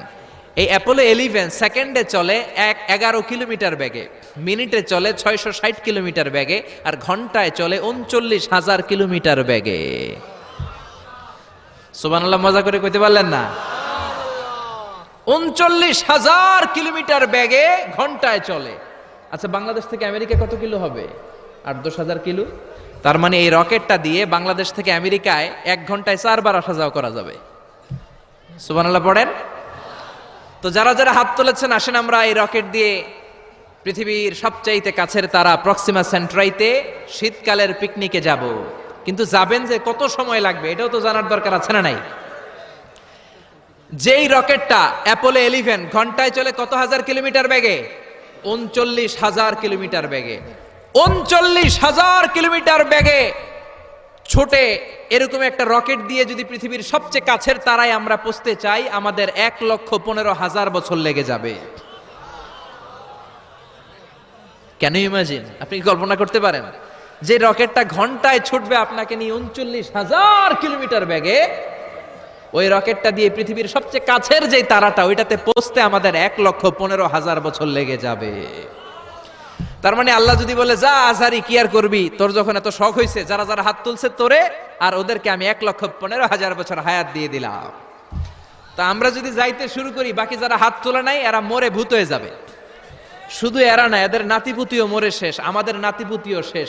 সবাই মরতে মরতে মরতে মরতে 6,000 প্রজন্ম, 6,000 জেনারেশন যখন মরে ভূত হয়ে যাবে, তখন আমাদের ওই তারার মধ্যে নামার সময় হবে। সুবহানাল্লাহ কইবেন না? গ্রিক সভ্যতার সময়কালে গ্রিকদের একটা সভ্যতা আছে, নাম শুনছেন না? গ্রিক সভ্যতা, মিশরীয় সভ্যতা, মেসোপটেমিয়াম সভ্যতা, ইনকা সভ্যতা, মহেঞ্জোদারো সভ্যতা, চিচেন ইৎজা সভ্যতা। তো এই যে গ্রিক সভ্যতার সময়কালে কেউ যদি এই প্রক্সিমা সেন্ট্রাইতে এই রকেটটা দিয়ে যাওয়া শুরু করত, তাহলে 2018 সালে তাদের পুরো সফরের মাত্র 4% কমপ্লিট হতো। 96% ট্যুর তখনও বাকি থেকে যেত। চিল্লায় পড়েন আল্লাহু আকবার। ওই আল্লাহ ডেকে বললেন, গোলাম ওয়ালাকাদ যায়্যানাস সামাআদ দুনিয়া বিমাসাবিহা ওয়া জাআলনাহা রুজুমান লিশ-শায়াতিন। এরকম বিশাল বিশাল তারকারাজি দিয়ে, তারা দিয়ে প্রথম আকাশটাকে আমি আল্লাহ সুশোভিত করে দিয়েছি। পড়েন সুবহানাল্লাহ। তো এরকম তারা কি মহাশূন্যে শুধু একটা আছে? কত হাজার আছে কেউ জানে না। চিল্লায় বলেন ঠিক কিনা? সূরাতুল মুলক অনেক লম্বা, তো আমি হাইলাইটেড জায়গাগুলো নিয়ে আপনাদের সাথে কথা বলি। এরপরে রব্বুল আলামিন প্রথম রুকুর শেষের দিকে বললেন, ওয়া আসিররু কাওলাকুম আও ইজহারু বিহি ইন্নাহু আলিমুম বিযাতিস সুদূর। ও গোলাম, তোমরা আস্তে কোনো কথা বলো, প্রকাশ্যে বলো কিংবা গোপনে বলো, কেউ শোনে না, শোনে কে? চিল্লায় বলেন, কেউ যেটা দেখে না দেখে কে? কেউ যেটা শোনে না শোনে কে? দুনিয়ার সবার চোখ আপনি ফাঁকি দিতে পারবেন, আমার আল্লাহর চোখ ফাঁকি দেয়া যাবে নাকি? আচ্ছা বলেন তো, পুলিশের চোখ ফাঁকি দেয়া যায় কি যায় না? র্যাবের চোখ, বিমানবন্দরে কাস্টমস অফিসারের চোখ, দুর্নীতি দমন কমিশনের অফিসারের চোখ, পরীক্ষার হলে ম্যাজিস্ট্রেটের চোখ, কিন্তু আমার আল্লাহর চোখ ফাঁকি দেয়া যায়? আপনি রাত্রিবেলা দরজা বন্ধ করে জানলা আটকে দিয়ে বাতি বন্ধ করে পাপ করেছেন, অন্যায় করেছেন, কেউ দেখে নাই, দেখেছে কে? এরপরে ওই আল্লাহ বললেন আওয়ালাম ইয়ারাউ ইলা আত-তায়রি ফাওকাহুম সাফাতিন ওয়া ইয়াকবিদনা মা ইউমসিকুহুন্না ইল্লার রাহমান ইন্নাহু বিকুল্লি শাইইন বাসীর। আল্লাহ ডেকে বললেন, গোলাম ওরা কি পাখির দিকে তাকায় না? আওয়ালাম ইয়ারাউ ইলা আত-তায়র, ওরা কি পাখির দিকে নজর করে না? ফাওকাহুম সাফাতিন ওয়া ইয়াকবিদ, যেই পাখিগুলো ওদের মাথার উপর দিয়ে উড়ে বেড়ায়, যেই পাখিগুলো ওদের মাথার উপরে ডানাগুলো মেলে দেয়, আবার ডানাগুলো ঝাপটে জমিনের মধ্যে নেমে আসে, ওরা কি পাখির দিকে তাকায় না? কেউ যদি পাখি নিয়ে গবেষণা করে সে নাস্তিক হতে পারে। আপনি যদি পাখি নিয়ে রিসার্চ করেন আপনি নাস্তিক হতে পারবেন না। এজন্য আল্লাহ তাআলা পবিত্র আল কোরআন আল কারীমের অনেক জায়গায় পাখির কথা বললেন, পাখি দিয়ে আল্লাহ দৃষ্টান্ত দিলেন। সুলাইমান আলাইহিস সালামকে আল্লাহ তাআলা একটা স্পেশাল পাখি দিলেন, ওটার নাম হচ্ছে হুদহুদ। 1000 মিটার উপর থেকেও তার এই পাখির চোখে মেগাপিক্সেল এত বেশি ছিল, জমিনের দিকে নজর করেই জমিনের কত ফুট নিচে মিষ্টি পানি আছে এই পানির সন্ধান সে সুলাইমান নবীকে দিয়ে দিত। সুবহানাল্লাহ পড়েন। কত কিসিমের, কত ধরনের, কত রং বেরঙের পাখি যে আল্লাহ পৃথিবীতে বানিয়েছেন তার কোনো ইয়ত্তা নেই। হামিংবার্ড নামে একটা পাখি আছে, নর্থ আমেরিকাতে পাওয়া যায়, পৃথিবীর সবচেয়ে ছোট্ট সাইজের পাখি। এটা যখন প্রাপ্ত বয়সে পৌঁছে এই পাখিটার সাইজ হয় মাত্র 3 ইঞ্চি। কয় ইঞ্চি? পৃথিবীর সব পাখি সামনের দিকে উড়ে, আর এই হামিংবার্ড সামনেও যেমনি উড়ে পিছনের দিকে উঠতে পারে। সুবহানাল্লাহ কইলেন না? এই পাখিটা প্রতি সেকেন্ডে তার পাখা ঝাপটায় 80 বার। কয়বার? আমি আপনি আমাদের হাতগুলো 1 সেকেন্ডে ঝাপটাতে পারবো কয়বার? 4 বার, সবচেয়ে বেশি হলে 5 বার। আর এই পাখিটা প্রতি সেকেন্ডে তার ডানা ঝাপটায় 80 বার। চিল্লায় কোন সুবহানাল্লাহ। আলপিন সুইফট নামে একটা পাখি আছে, সাউথ ইউরোপের আল্পস পর্বতমালার পাশে এই পাখিগুলো পাওয়া যায়। গোটা বিশ্বে এটাকে সুইফট বার্ড বলে, সুইফট বার্ড। এই সুইফট বার্ড একবার শূন্যে উড়াল দেওয়া শুরু করলে 8 মাস উড়ন্ত অবস্থায় থাকতে পারে। আবার কোনো প্রয়োজনে পৃথিবীতে নেমে আসে, আবার উড়াল দিলে আবার 8 মাস, আবার নেমে আসে, আবার উড়াল দিলে আবার 8 মাস। সুবহানাল্লাহ পড়েন। হোমা বার্ড নামে একটা পাখি আছে, যে পাখিটা উড়ন্ত অবস্থায় ডিম পেড়ে দেয়, আর ওই ডিম জমিনে পড়ার আগেই উড়ন্ত অবস্থায় শূন্যে থাকতে ওই ডিম ফুটে বাচ্চা বেরোয়, ওই বাচ্চাও আবার শূন্যে উঠতে শুরু করে দেয়। এজন্য রব্বুল আলামিন বলেন, আওয়ালাম ইয়ারাউ ইলা আত-তায়রি ফাওকাহুম সাফাতিন ওয়া ইয়াকবিদ মা ইউমসিকুহুন্না ইল্লার রাহমান ইন্নাহু বিকুল্লি শাইইন বাসীর। নাস্তিকগুলো কি পাখির দিকে নজর করে তাকায় না?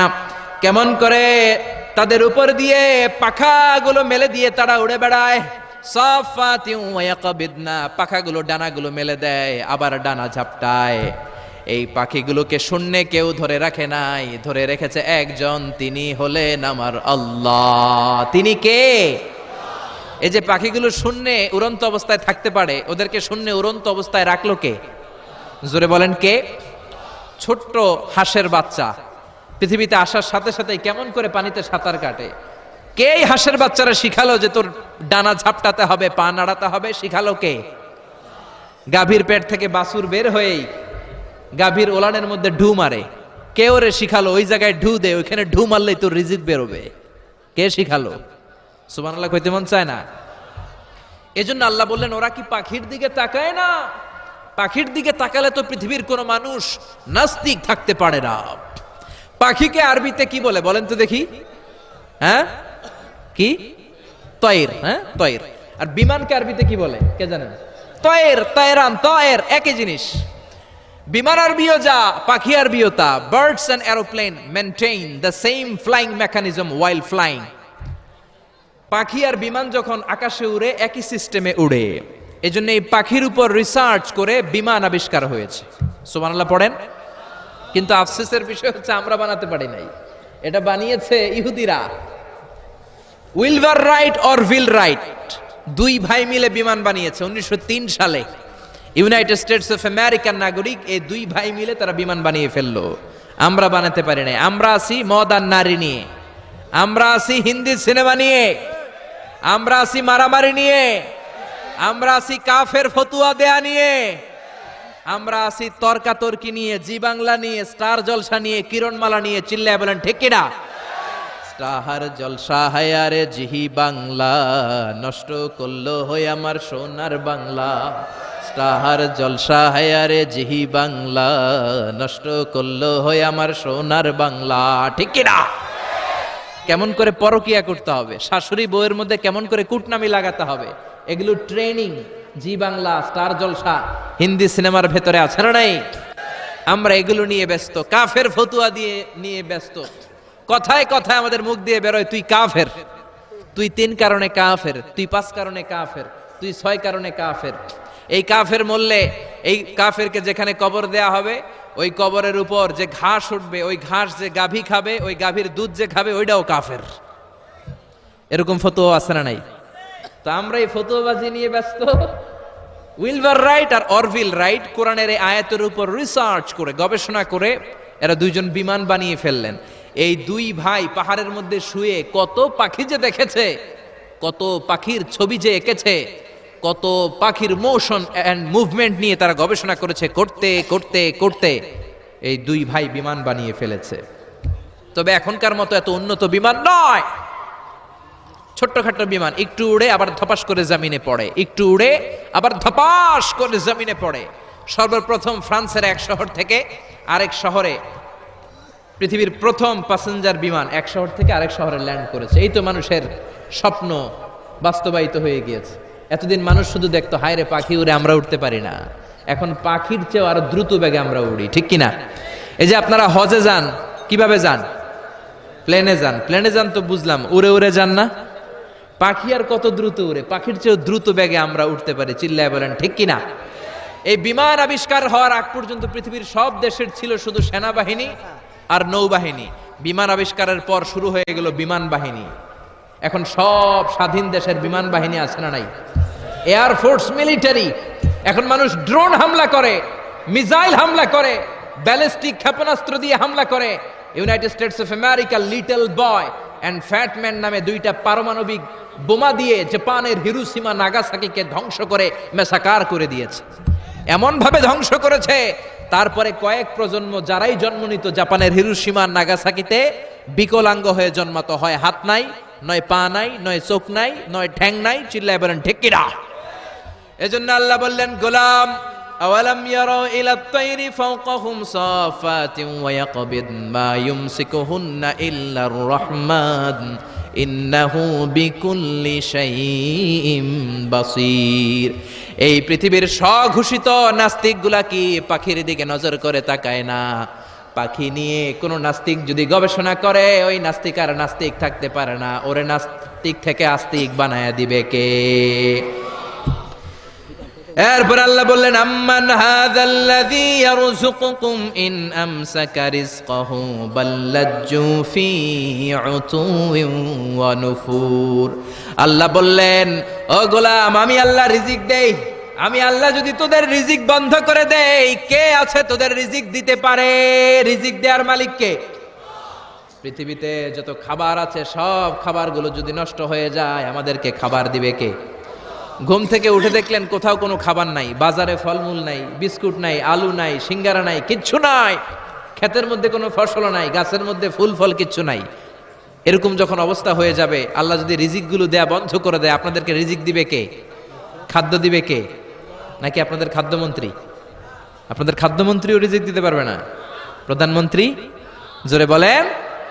এজন্য আল্লাহ বললেন, আমা মিন দাব্বাতিন ফিল আরদি ইল্লা আলাল্লাহি রিজকুহা। এই জমিনের মধ্যে যত ধরনের প্রাণী আছে, মাছ আছে, পশু আছে, সব প্রাণীগুলাকে, মানুষগুলাকে রিজিক দেয় কে? তিমি মাছগুলো সকালবেলা সাগরের এই মাথা থেকে ওই মাথা যায় খালি পেটে, বিকেলবেলা পেট ভর্তি করে তিমি মাছটারে ফিরায় দেয় কে? বাবুই পাখি সকালবেলা বাসা থেকে খালি পেটে বের হয়ে যায়, বাবুই পাখির পেট ভর্তি করে বিকেল বেলায় বাসায় ফিরিয়ে দেয় কে? রিকশাওয়ালা সকালবেলা আল্লাহর নাম নিয়ে খালি পকেটে রিকশা নিয়ে বের হয়ে যায়, বিকেল বেলা রিকশাওয়ালার পকেট ভর্তি করে রিকশাওয়ালাকে বাড়িতে ফিরায় দেয় কে? এজন্য রিজিক দেওয়ার মালিক একজন, তিনি কে? চিল্লায় বলেন না তিনি কে? আল্লাহ ছাড়া কেউ রিজিকের ব্যবস্থা করতে পারে না। সাইয়েদনা সুলাইমান আলাইহিস সালাম ছিলেন গোটা বিশ্বের বাদশা। চারজন বাদশা যারা গোটা বিশ্বকে শাসন করেছে, এই চারজনের দুইজন হচ্ছে মুমিন, দুইজন কাফের। কাফেরের একজন হচ্ছে নমরুদ, আরেকজন হচ্ছে বখতনাসর। এই বখতনাসরকে ইংরেজিতে বলে Nebuchadnezzar the second. He was the constructor of the hanging garden of Babylon. ব্যাবিলনের শূন্য উদ্যানের নির্মাতা। এই দুইজন কাফির শাসক গোটা বিশ্বের বাদশা ছিল। আর মুমিন ছিল দুইজন, একজন সাইয়েদনা সুলাইমান আলাইহিস সালাম, আরেকজন হচ্ছে যুলকারনাইন। কোন সুবহানাল্লাহ। তো সুলাইমান আলাইহিস সালাম আল্লাহর জলিল কদর পয়গম্বর, আল্লাহরে বললেন, আল্লাহ তুমি আমারে গোটা বিশ্বের বাদশা বানালা, আমি চাই একদিন আমি গোটা বিশ্বের সব মানুষ, প্রাণী আর মাছগুলোকে লাঞ্চ খাওয়াবো। লাঞ্চ কি খাওয়াবো? লাঞ্চ বুঝেন তো আপনারা? লাঞ্চ মানে কি? দুপুরের খাবার। আচ্ছা, তো সাইয়েদনা সুলাইমান আলাইহিস সালাম ইচ্ছা পোষণ করলেন, আল্লাহ এই বর্ণনাটা মিনাল ইসরাইলিয়াত, ইসরায়েলি বর্ণনা, কিন্তু বর্ণনা করা যাবে, সমস্যা নাই। ওয়া হাদিসু আন বানি ইসরাঈলা ওয়ালা হারাজ, সমস্যা নাই। এটা আমাদের কোরআন বা হাদিসের কোনো আয়াতের সাথে কন্ট্রাডিক্ট করে না, এজন্য বর্ণনা করা যায়। তো সাইয়েদনা সুলাইমান বললেন, আল্লাহ গোটা বিশ্বের সব প্রাণীকুল, পশুকুল, পক্ষীকুল, মৎস্যকুল, মানবকুল, জিনকুল, সবাইকে আমি একবেলা কি খাওয়াবো? সবাই বলেন, কথা বলেন না। লাঞ্চ খাওয়াবো, দুপুরের খাবার। সবাই বলেন কি খাওয়াবে? দুপুরের খাবার খাওয়াবো। আল্লাহ বললেন, no, it's not your duty man, it's not your job. সুলাইমান এটা তোমার কাজ না, এটা আমার কাজ, তুমি পারবা না। সাইয়েদনা সুলাইমান বললেন, আল্লাহ লেট মি ট্রাই, আমার একটু চেষ্টা করতে দেন না, আমার মনে বড় শখ। গোটা বিশ্বের বাদশা আমারে বানায় দিলেন, গোটা বিশ্বের প্রেসিডেন্ট করে আপনি আমাকে সিলেক্ট করলেন। আমি যদি একবেলা সবারে মেহমানদারি করাইতে পারতাম, আমার কলিজাটা ঠান্ডা হয়ে যেত। সুলাইমান আলাইহিস সালামও জোরাজুরি করতে শুরু করলেন, আল্লাহও রাজি হয় না, সুলাইমান নবীও ছাড়েন না। পরে সুলাইমান আলাইহিস সালামের জোরাজুরির কারণে আল্লাহ বললেন, ওকে ট্রাই করে দেখো পারো কিনা। সাইয়েদনা সুলাইমান আলাইহিস সালামের অনুসারী ছিল জিনেরা। জিনেরা ওনার কথা শুনতো, সব জিনদেরকে নিয়ে বসালো, জিনদের সাথে গোল টেবিল বৈঠক। জিনের বাদশারে বলল, জিনের বাদশা আমি গোটা বিশ্বের সব মানুষগুলোকে একদিন দুপুরের খাবার খাওয়াবো। যাও সাগরের পাড়ে 40 কিলোমিটার জায়গার মধ্যে খাবারের আয়োজন করো। জিনের বাদশা বিশাল বিশাল ড্যাগ পাতিল নিয়ে সমস্ত জিনদেরকে নিয়ে রান্না বান্নার কাজ শুরু করলো। আফ্রিকার জঙ্গল থেকে আস্ত আস্ত গরুগুলোকে এনে ফ্রাই করতে আরম্ভ করলো, হরিণগুলোকে রোস্ট করতে আরম্ভ করলো, সাগরের তিমি মাছগুলোকে ভুনা করতে শুরু করলো, আকাশের বড় বড় পাখিগুলোকে রোস্ট করতে শুরু করলো। 40 কিলোমিটার ব্যাপী জায়গা নিয়ে খাবার তৈরি করা হচ্ছে, কারণ সাইয়েদনা সুলাইমান আলাইহিস সালাম গোটা বিশ্বের মানুষকে, গোটা বিশ্বের প্রাণীগুলোকে একদিন দুপুরের খাবার খাওয়াবে। তো 40 কিলোমিটার জায়গার মধ্যে খাবারের আয়োজন করা হলো। সাইয়েদনা সুলাইমান আলাইহিস সালাম বললেন, রান্না করতে থাকো। করতে করতে বিশাল রান্নার স্তূপ, বিরিয়ানির স্তূপ, খিচুড়ির স্তূপ, পোলাওয়ের স্তূপ, রেজালার স্তূপ, ঝাল গরুর মাংসের স্তূপ, কোরমার স্তূপ, সব কিছুর স্তূপ করা হলো। ফল মূল মাছ মাংস এনে স্তূপ করা হলো 40 কিলোমিটার এরিয়া নিয়ে। কয় কিলোমিটার? সবাই বলেন কয় কিলোমিটার? সব যখন রান্না শেষ, চলে এলো সেই মাহেন্দ্রক্ষণ, সেই মাহেন্দ্র দিন, যেদিন তিনি আপ্যায়ন করাবেন। সাইয়েদনা সুলাইমান আলাইহিস সালাম উদ্বোধনী ভাষণ দিবেন, মানে উদ্বোধন করবেন। খাবার উদ্বোধন করা লাগবে না, এটা তো গোটা বিশ্বের মানুষ খাবে, মহাবিশ্বের সব প্রাণী খাবে। উনি উদ্বোধনী বাক্যে বললেন, আমি বেশি কিছু বলতে চাই না। মাছেরা লাইন ধরবে সাগরের এই দিক দিয়ে, পাখিরা লাইন ধরবে ডান দিক দিয়ে, মানুষ লাইন ধরবে বাম দিক দিয়ে, জিনেরা লাইন ধরবে সামনে দিয়ে, আর বনের পশুরা লাইন ধরবে জঙ্গলের এই দিক দিয়ে। লাইনে লাইনে আসো, তোমাদেরকে খাবার দেয়া হবে সকাল থেকে সন্ধ্যা পর্যন্ত, যার যত মনে চায় পেট ভর্তি খাবার দেয়া হবে। ইন দ্য মিন টাইম সাগরের ভেতর থেকে এক বিশাল আকৃতির তিমি মাছ হা করে ডেকে বলল, সুলাইমান আমি লাইন টাইন মানি না। কি মানি না? তুমি তোমার উদ্বোধনী বক্তব্যে বলেছো লাইন ধরে খাবার নিতে হবে, আমি লাইন টাইন মানি না। আমার পেটে প্রচন্ড ক্ষুধা, ক্ষুধার জ্বালায় আমি মরতে বসেছি, আমি লাইন মানি না, খাবার দাও। সাইয়েদনা সুলাইমান আলাইহিস সালাম বললেন, আমি নবী মানুষ, আমি বেলাইন করতে পারি না। সাইয়েদনা সুলাইমান বললেন, আমি লাইন ছাড়া খাবার দিতে পারি না। তিমি মাছ বলে, আমি লাইন মানি না, আমার পেটের ভেতরে এত ক্ষুধা, ক্ষুধার জ্বালায় আমি মরে যাচ্ছি, তোমার এই মেহমান খানায় এসে খাবারের অভাবে আমি যদি তিমি মাছ মারা যাই, কিয়ামতের দিন আল্লাহ তোমারে ছাড়বে না রে সুলাইমান। সুলাইমান আলাইহিস সালাম পড়ে গেছে বিপদে। হায় হায়, আসলে যেটা যদি মরে যায় তাহলে তো সমস্যা, ব্যাড রেকর্ড হয়ে যাবে, ঠিক কিনা? তো উনিও লাইন মেনটেন করতে বলতেছেন, তিমি মাছও লাইন মানবে না, বেলাইন। কিছু লোক আছে এরকম, পুলিশ দ্বারা আছে, র্যাব দ্বারা আছে, ওর মধ্যে বেলাইন করে ফেলায়, আছে না নাই? তিমি মাছ বলে আমি লাইন টাইন মানি না। তো সুলাইমান আলাইহিস সালাম বললেন, ঠিক আছে সবার জন্য লাইন, শুধু এইটার জন্য বেলাইন। উনি ঘোষণা দিলেন, যাও এটারে খাবার দাও।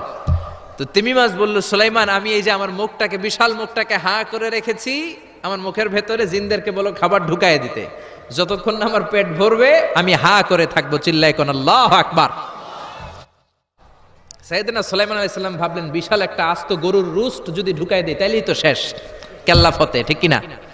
সাইয়েদনা সুলাইমান বললেন, যাও আফ্রিকার জঙ্গলের যে গরুগুলো রোস্ট করেছো, একটা রোস্ট এই তিমি মাছের পেটের ভেতরে ঢুকিয়ে দাও। জিনের বাদশা যে রোস্ট ঢুকায় দিছে, ওইটা হা করেই আছে। সাইয়েদনা সুলাইমান বললেন, কয়েকটা খাসি মেরে দাও। খাসি মেরে দেয়া হলো, ওটা হা করে আছে। কয়েক বস্তা বিরিয়ানি মেরে দাও, মেরে দেয়া হলো। বললো আরো 10টা গরু ঢুকায় দাও, হা করে আছে। আরো 50টা খাসি ঢুকায় দাও, হা করে আছে। আরো কয়েক হাজার তিমি মাছ রোস্ট করে ঢুকায় দাও, ঢুকায় দিতেছে। খাবার যত আছে দিতে শুরু করলো। ইন দ্য মিন টাইম 1 কিলোমিটারের খাবার শেষ। সুবহানাল্লাহ কইবেন না? তিমি মাছ বিশাল বড় হা করে বসে আছে সাগরে। জিনের বাদশা খাবার দিতে লাগলো। 1 কিলোমিটার শেষ, 5 কিলোমিটার শেষ, 10 কিলোমিটার শেষ, 20 কিলোমিটার শেষ, 30 কিলোমিটার শেষ, 40 কিলোমিটার শেষ। এখনো তিমি মাছের মুখ হা করা আছে না নাই? সাইয়েদনা সুলাইমান সিজদায় পড়ে গেলেন, আল্লাহর ডেকে বললেন, মাবুদ রে, আমি বুঝতে পারি না আসলে রিজিক দেওয়ার মালিক আমরা না, গোটা বিশ্বের সবাইকে খাওয়ানোর ক্ষমতা আমার নাই, রিজিকের মালিক একজন, তিনি কে? তিমি মাছ ডেকে বলে, ও সুলাইমান, প্রতিদিন রব্বুল আলামিন 3 লোকমা খাবার আমারে খাওয়ায়, 3 লোকমা খাবার সাগর থেকে আমাকে সংগ্রহ করে দেয়। তুমি যে 40 কিলোমিটারের সব খাবারগুলো আমার পেটের ভেতরে ঢুকিয়ে দিয়েছো সুলাইমান, আল্লাহর 3 লোকমা খাবারের 1 লোকমার সমানও হয় নাই। আরো আস্তে কোন সুবহানাল্লাহ। এজন্য রিজিক দিতে পারে একজন, তিনি কে? আরো জোরে বলেন, কে? এই সূরাটা আল্লাহ শেষ করলেন কি বলে? কুল আরাআইতুম ইন আসবাহা মাউকুম গাওরান ফামান ইয়াতিকুম বিমাইম মাইন। বলো দেখি সবে, শুকাইয়া যদি যায় এই পৃথিবীর পানি, তাহলে হেথায় তটনির ধারা কে দিবে সবারে আনি? চিল্লায় পড়েন আল্লাহু আকবার। একদিন ঘুম থেকে উঠে যদি দেখেন টিউবওয়েল চাপছেন, পানি নাই, নদীর মধ্যে পানি নাই, ট্যাপ ছেড়ে দিলেন, ট্যাপ থেকে কোনো পানি নাই, আপনারে পানির ব্যবস্থা করে দিবে কে? কেউ করে দিতে পারবে আল্লাহ ছাড়া? একটু কল্পনা করেন না, আগামীকালের সকালটা, ঘুম থেকে উঠবেন, টয়লেট করবেন, ফ্রেশ হবেন, ট্যাপে পানি নাই, বাজারে মিনারেল ওয়াটারও নাই, কোথাও পানি নাই, কি করবেন? পানি দেওয়ার মতো কেউ আছে? জোরে বলেন। এজন্য পানির মালিক কে? জোরে বলেন। এই পানি দিয়ে আল্লাহ আবার শাস্তিও দেয়। পানির অপর নাম যেমনি জীবন, আবার পানির অপর নাম হচ্ছে মরণ। চিল্লায় বলেন ঠিক কিনা? সাইয়েদনা নূহ আলাইহিস সালামের উম্মতকে এই পানি দিয়ে, প্লাবন দিয়ে আল্লাহ শেষ করে দিয়েছেন। চিল্লায় বলেন ঠিক কিনা? এজন্য পানির মালিক আল্লাহ। পানি চাইতে হবে শুধুমাত্র কেবলমাত্র একজনের কাছে, তিনি কে? নাকি বৈশাখীর কাছে চাবেন? নাকি ইন্দ্রদেবের কাছে চাবেন? হিন্দুরা পানি চায় ইন্দ্রদেবের কাছে। কার কাছে? আর আমরা চাই বৈশাখীর কাছে। বৈশাখী মেঘের কাছে জল চেয়ে তুমি কাঁদবে, আমি চাই না তুমি কাঁদবে, আমি চাই না। এরকম আছে না নাই? বৈশাখী তোমারে পানি দিতে পারে না, ইন্দ্রদেব পানি দিতে পারে না, কোন সরকার বাহাদুর পানি দিতে পারে না। পানি দিতে পারে একজন, তিনি কে? আল্লাহ মেঘ দে পানি দে, ছায়া দে রে তুই, আল্লাহ মেঘ দে। পড়েন পড়েন, আল্লাহ মেঘ দে পানি দে, ছায়া দে রে তুই, আল্লাহ মেঘ দে। পানি দেওয়ার মালিক হচ্ছে একজন, তিনি কে? কেউ যেটা পারে না পারে কে? কেউ যেটা দেয় না দেয় কে? এই পানি থেকে আল্লাহ মহাবিশ্বের সব সৃষ্টি করলেন। ওয়াজআলনা মিনাল মাই কুল্লা শাইইন হাই আফালা ইউমিনুন। আমি পানি থেকে তোমাদের সবাইকে বানালাম, তারপরেও কি ওরা ঈমান আনবে না? ১৫০০ বছর আগে আল্লাহ কোরআনে বললেন, আমি পৃথিবীর সব প্রাণগুলোকে বানিয়েছি পানি থেকে। কোত্থেকে? জোরে বলেন। বিজ্ঞানীরা এখন স্বীকার করছে যে পৃথিবীর সর্বপ্রথম প্রাণ পানি থেকে এসেছে। চাঁদে পানি নাই, তাই প্রাণও নাই। মঙ্গলে পানি নাই, তাই প্রাণও নাই। জুপিটারে পানি নাই, তাই প্রাণও নাই। কোন গ্রহে একটা ফোঁটাও পানি নাই, তাই প্রাণও নাই। পৃথিবীতে পানি আছে, তাই পৃথিবীর মধ্যে প্রাণ দিয়ে পৃথিবীটাকে চমৎকার করে তৈরি করে দিয়েছে কে? বিজ্ঞানীরা বলে পৃথিবীর সর্বপ্রথম যে প্রাণকণা আবিষ্কার হয়েছে এটার নাম হচ্ছে অ্যামিবা। কি নাম? তারা বলে এটা পানি থেকে এসেছে। It's a very small unicellular organism in the world. পৃথিবীর সবচেয়ে ছোট এককোষী জীবকণা হচ্ছে অ্যামিবা। তারা বলে এই অ্যামিবা পানি থেকে এসেছে। তারপরে এসেছে জুপ্লাঙ্কটন, ফাইটোপ্লাঙ্কটন, ব্যাকটেরিও প্লাঙ্কটন, হোলো প্লাঙ্কটন। এইভাবে যত প্রাণের যত স্পিসিজ আছে, প্রজাতিগুলো ডেভেলপ করেছে, সবগুলোকে পানি থেকে তৈরি করলো কে? আবার আল্লাহ ডেকে বললেন, গোলাম পানিকে আমি দুই কিসিমের করলাম, কোথাও আমি দিয়ে দিলাম লোনা পানি, আবার কোথাও বইয়ে দিলাম মিঠা পানি। আছে না নাই? সাগরের মধ্যেও দুই ধরনের পানি, কালো পানি, নীল পানি একই সাগরের মধ্যে বয়ে যায়, কিন্তু মাঝখানে অদৃশ্য ব্যারিকেড দিয়েছে কে? মারাজাল বাহরাইনি ইয়ালতাকিয়ানি বাইনাহুমা বারযাখুন লা ইয়াবগিয়ান ফাবিআইয়ি আলাই রাব্বিকুমা তুকাযযিবান। একই সাগরের মধ্যে লোনা পানি, মিঠা পানি একটার একটার সাথে মিশে না। এক জায়গায় নীল কালারের পানি, আরেক জায়গায় একটু কালচে রঙের পানি একসাথে আছে, কিন্তু একটার সাথে আরেকটা মিশে না। দেখেছেন? কেউ দেখেন নাই? বাংলাদেশে আছে, কিন্তু গোয়ালন্দের ফেরিঘাটে ওইদিকে আছে। আমি মিশরে দেখেছি নীল নদের পানির সাথে ভূমধ্য সাগর, মেডিটেরেনিয়ান সি, এই পানির কোনো মিল হয় না। একদিকে নীল নদের পানি, আরেকদিকে ওই সাগরের পানি, দুইটা একসাথে বয়ে যায়, কিন্তু একটার কালারের সাথে আরেকটার কালার মিক্স হয় না। চিল্লায় বলেন আল্লাহু আকবার।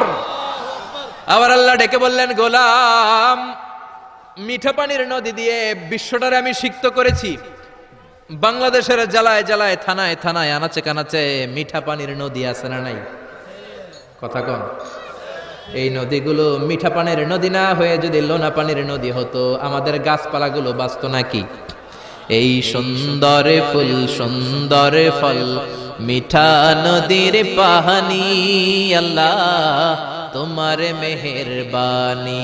তুমি কতই দিলে রতন, ভাই বেরাদর, পুত্র স্বজন, ক্ষুধা পেলে অন্ন যোগাও, মানি চাই না মাহানি, আল্লাহ তোমার মেহেরবানি। পড়েন আল্লাহু আকবার। এজন্য পানি দিতে পারে একজন, তিনি কে? আবার আল্লাহ ডেকে বললেন, আন্না সাবাবনাল মাআ সাব্বা সুম্মা শাকাকনাল আরদা শাক্কা। যেখানে যতটুকু পানি দেয়া দরকার ততটুকু দিলাম। নারিকেল গাছের উপরে কাটলে কোনো পানি পড়ে না, কিন্তু খেজুর গাছের মাথায় যদি কেটে দেন শীতকালে মিষ্টি পানি আছে না নাই? একরকম না দেখতে? নারিকেল গাছ, খেজুর গাছ, রাস্তার এই পাশে নারিকেল গাছ, রাস্তার এই পারে খেজুর গাছ। খেজুর গাছ চিনেন তো? খেজুরের রস খান না আপনারা?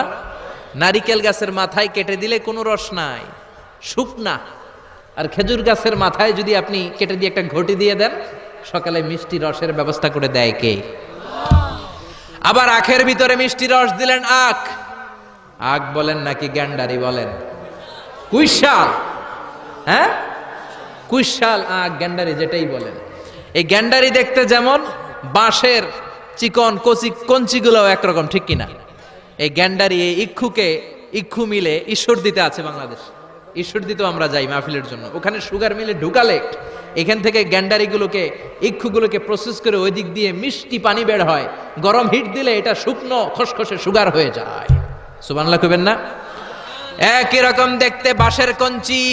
গ্যান্ডারি দেখতে যেমন, ইক্ষু দেখতে যেমন, বাঁশের কঞ্চিও দেখতে তেমন। গ্যান্ডারিগুলো, ইক্ষুগুলো সুগার মিলে দিলে রস বের হয়। বাংলাদেশের সব বাঁশগুলো কেটে কেটে সুগার মিলে দিলে এক ফোঁটা রস বেরোবে নাকি? জোরে বলেন, বেরোবে? এজন্য আল্লাহ বললেন, আন্না সাবাবনাল মাআ সাব্বা। যেখানে যতটুকু পানির দরকার ততটুকু দিলাম। ক্ষীরার ভেতরে যতটুকু পানি, কমলার ভেতরে ততটুকু নাই। তরমুজের ভেতরে যতটুকু পানি, আপেলের ভেতরে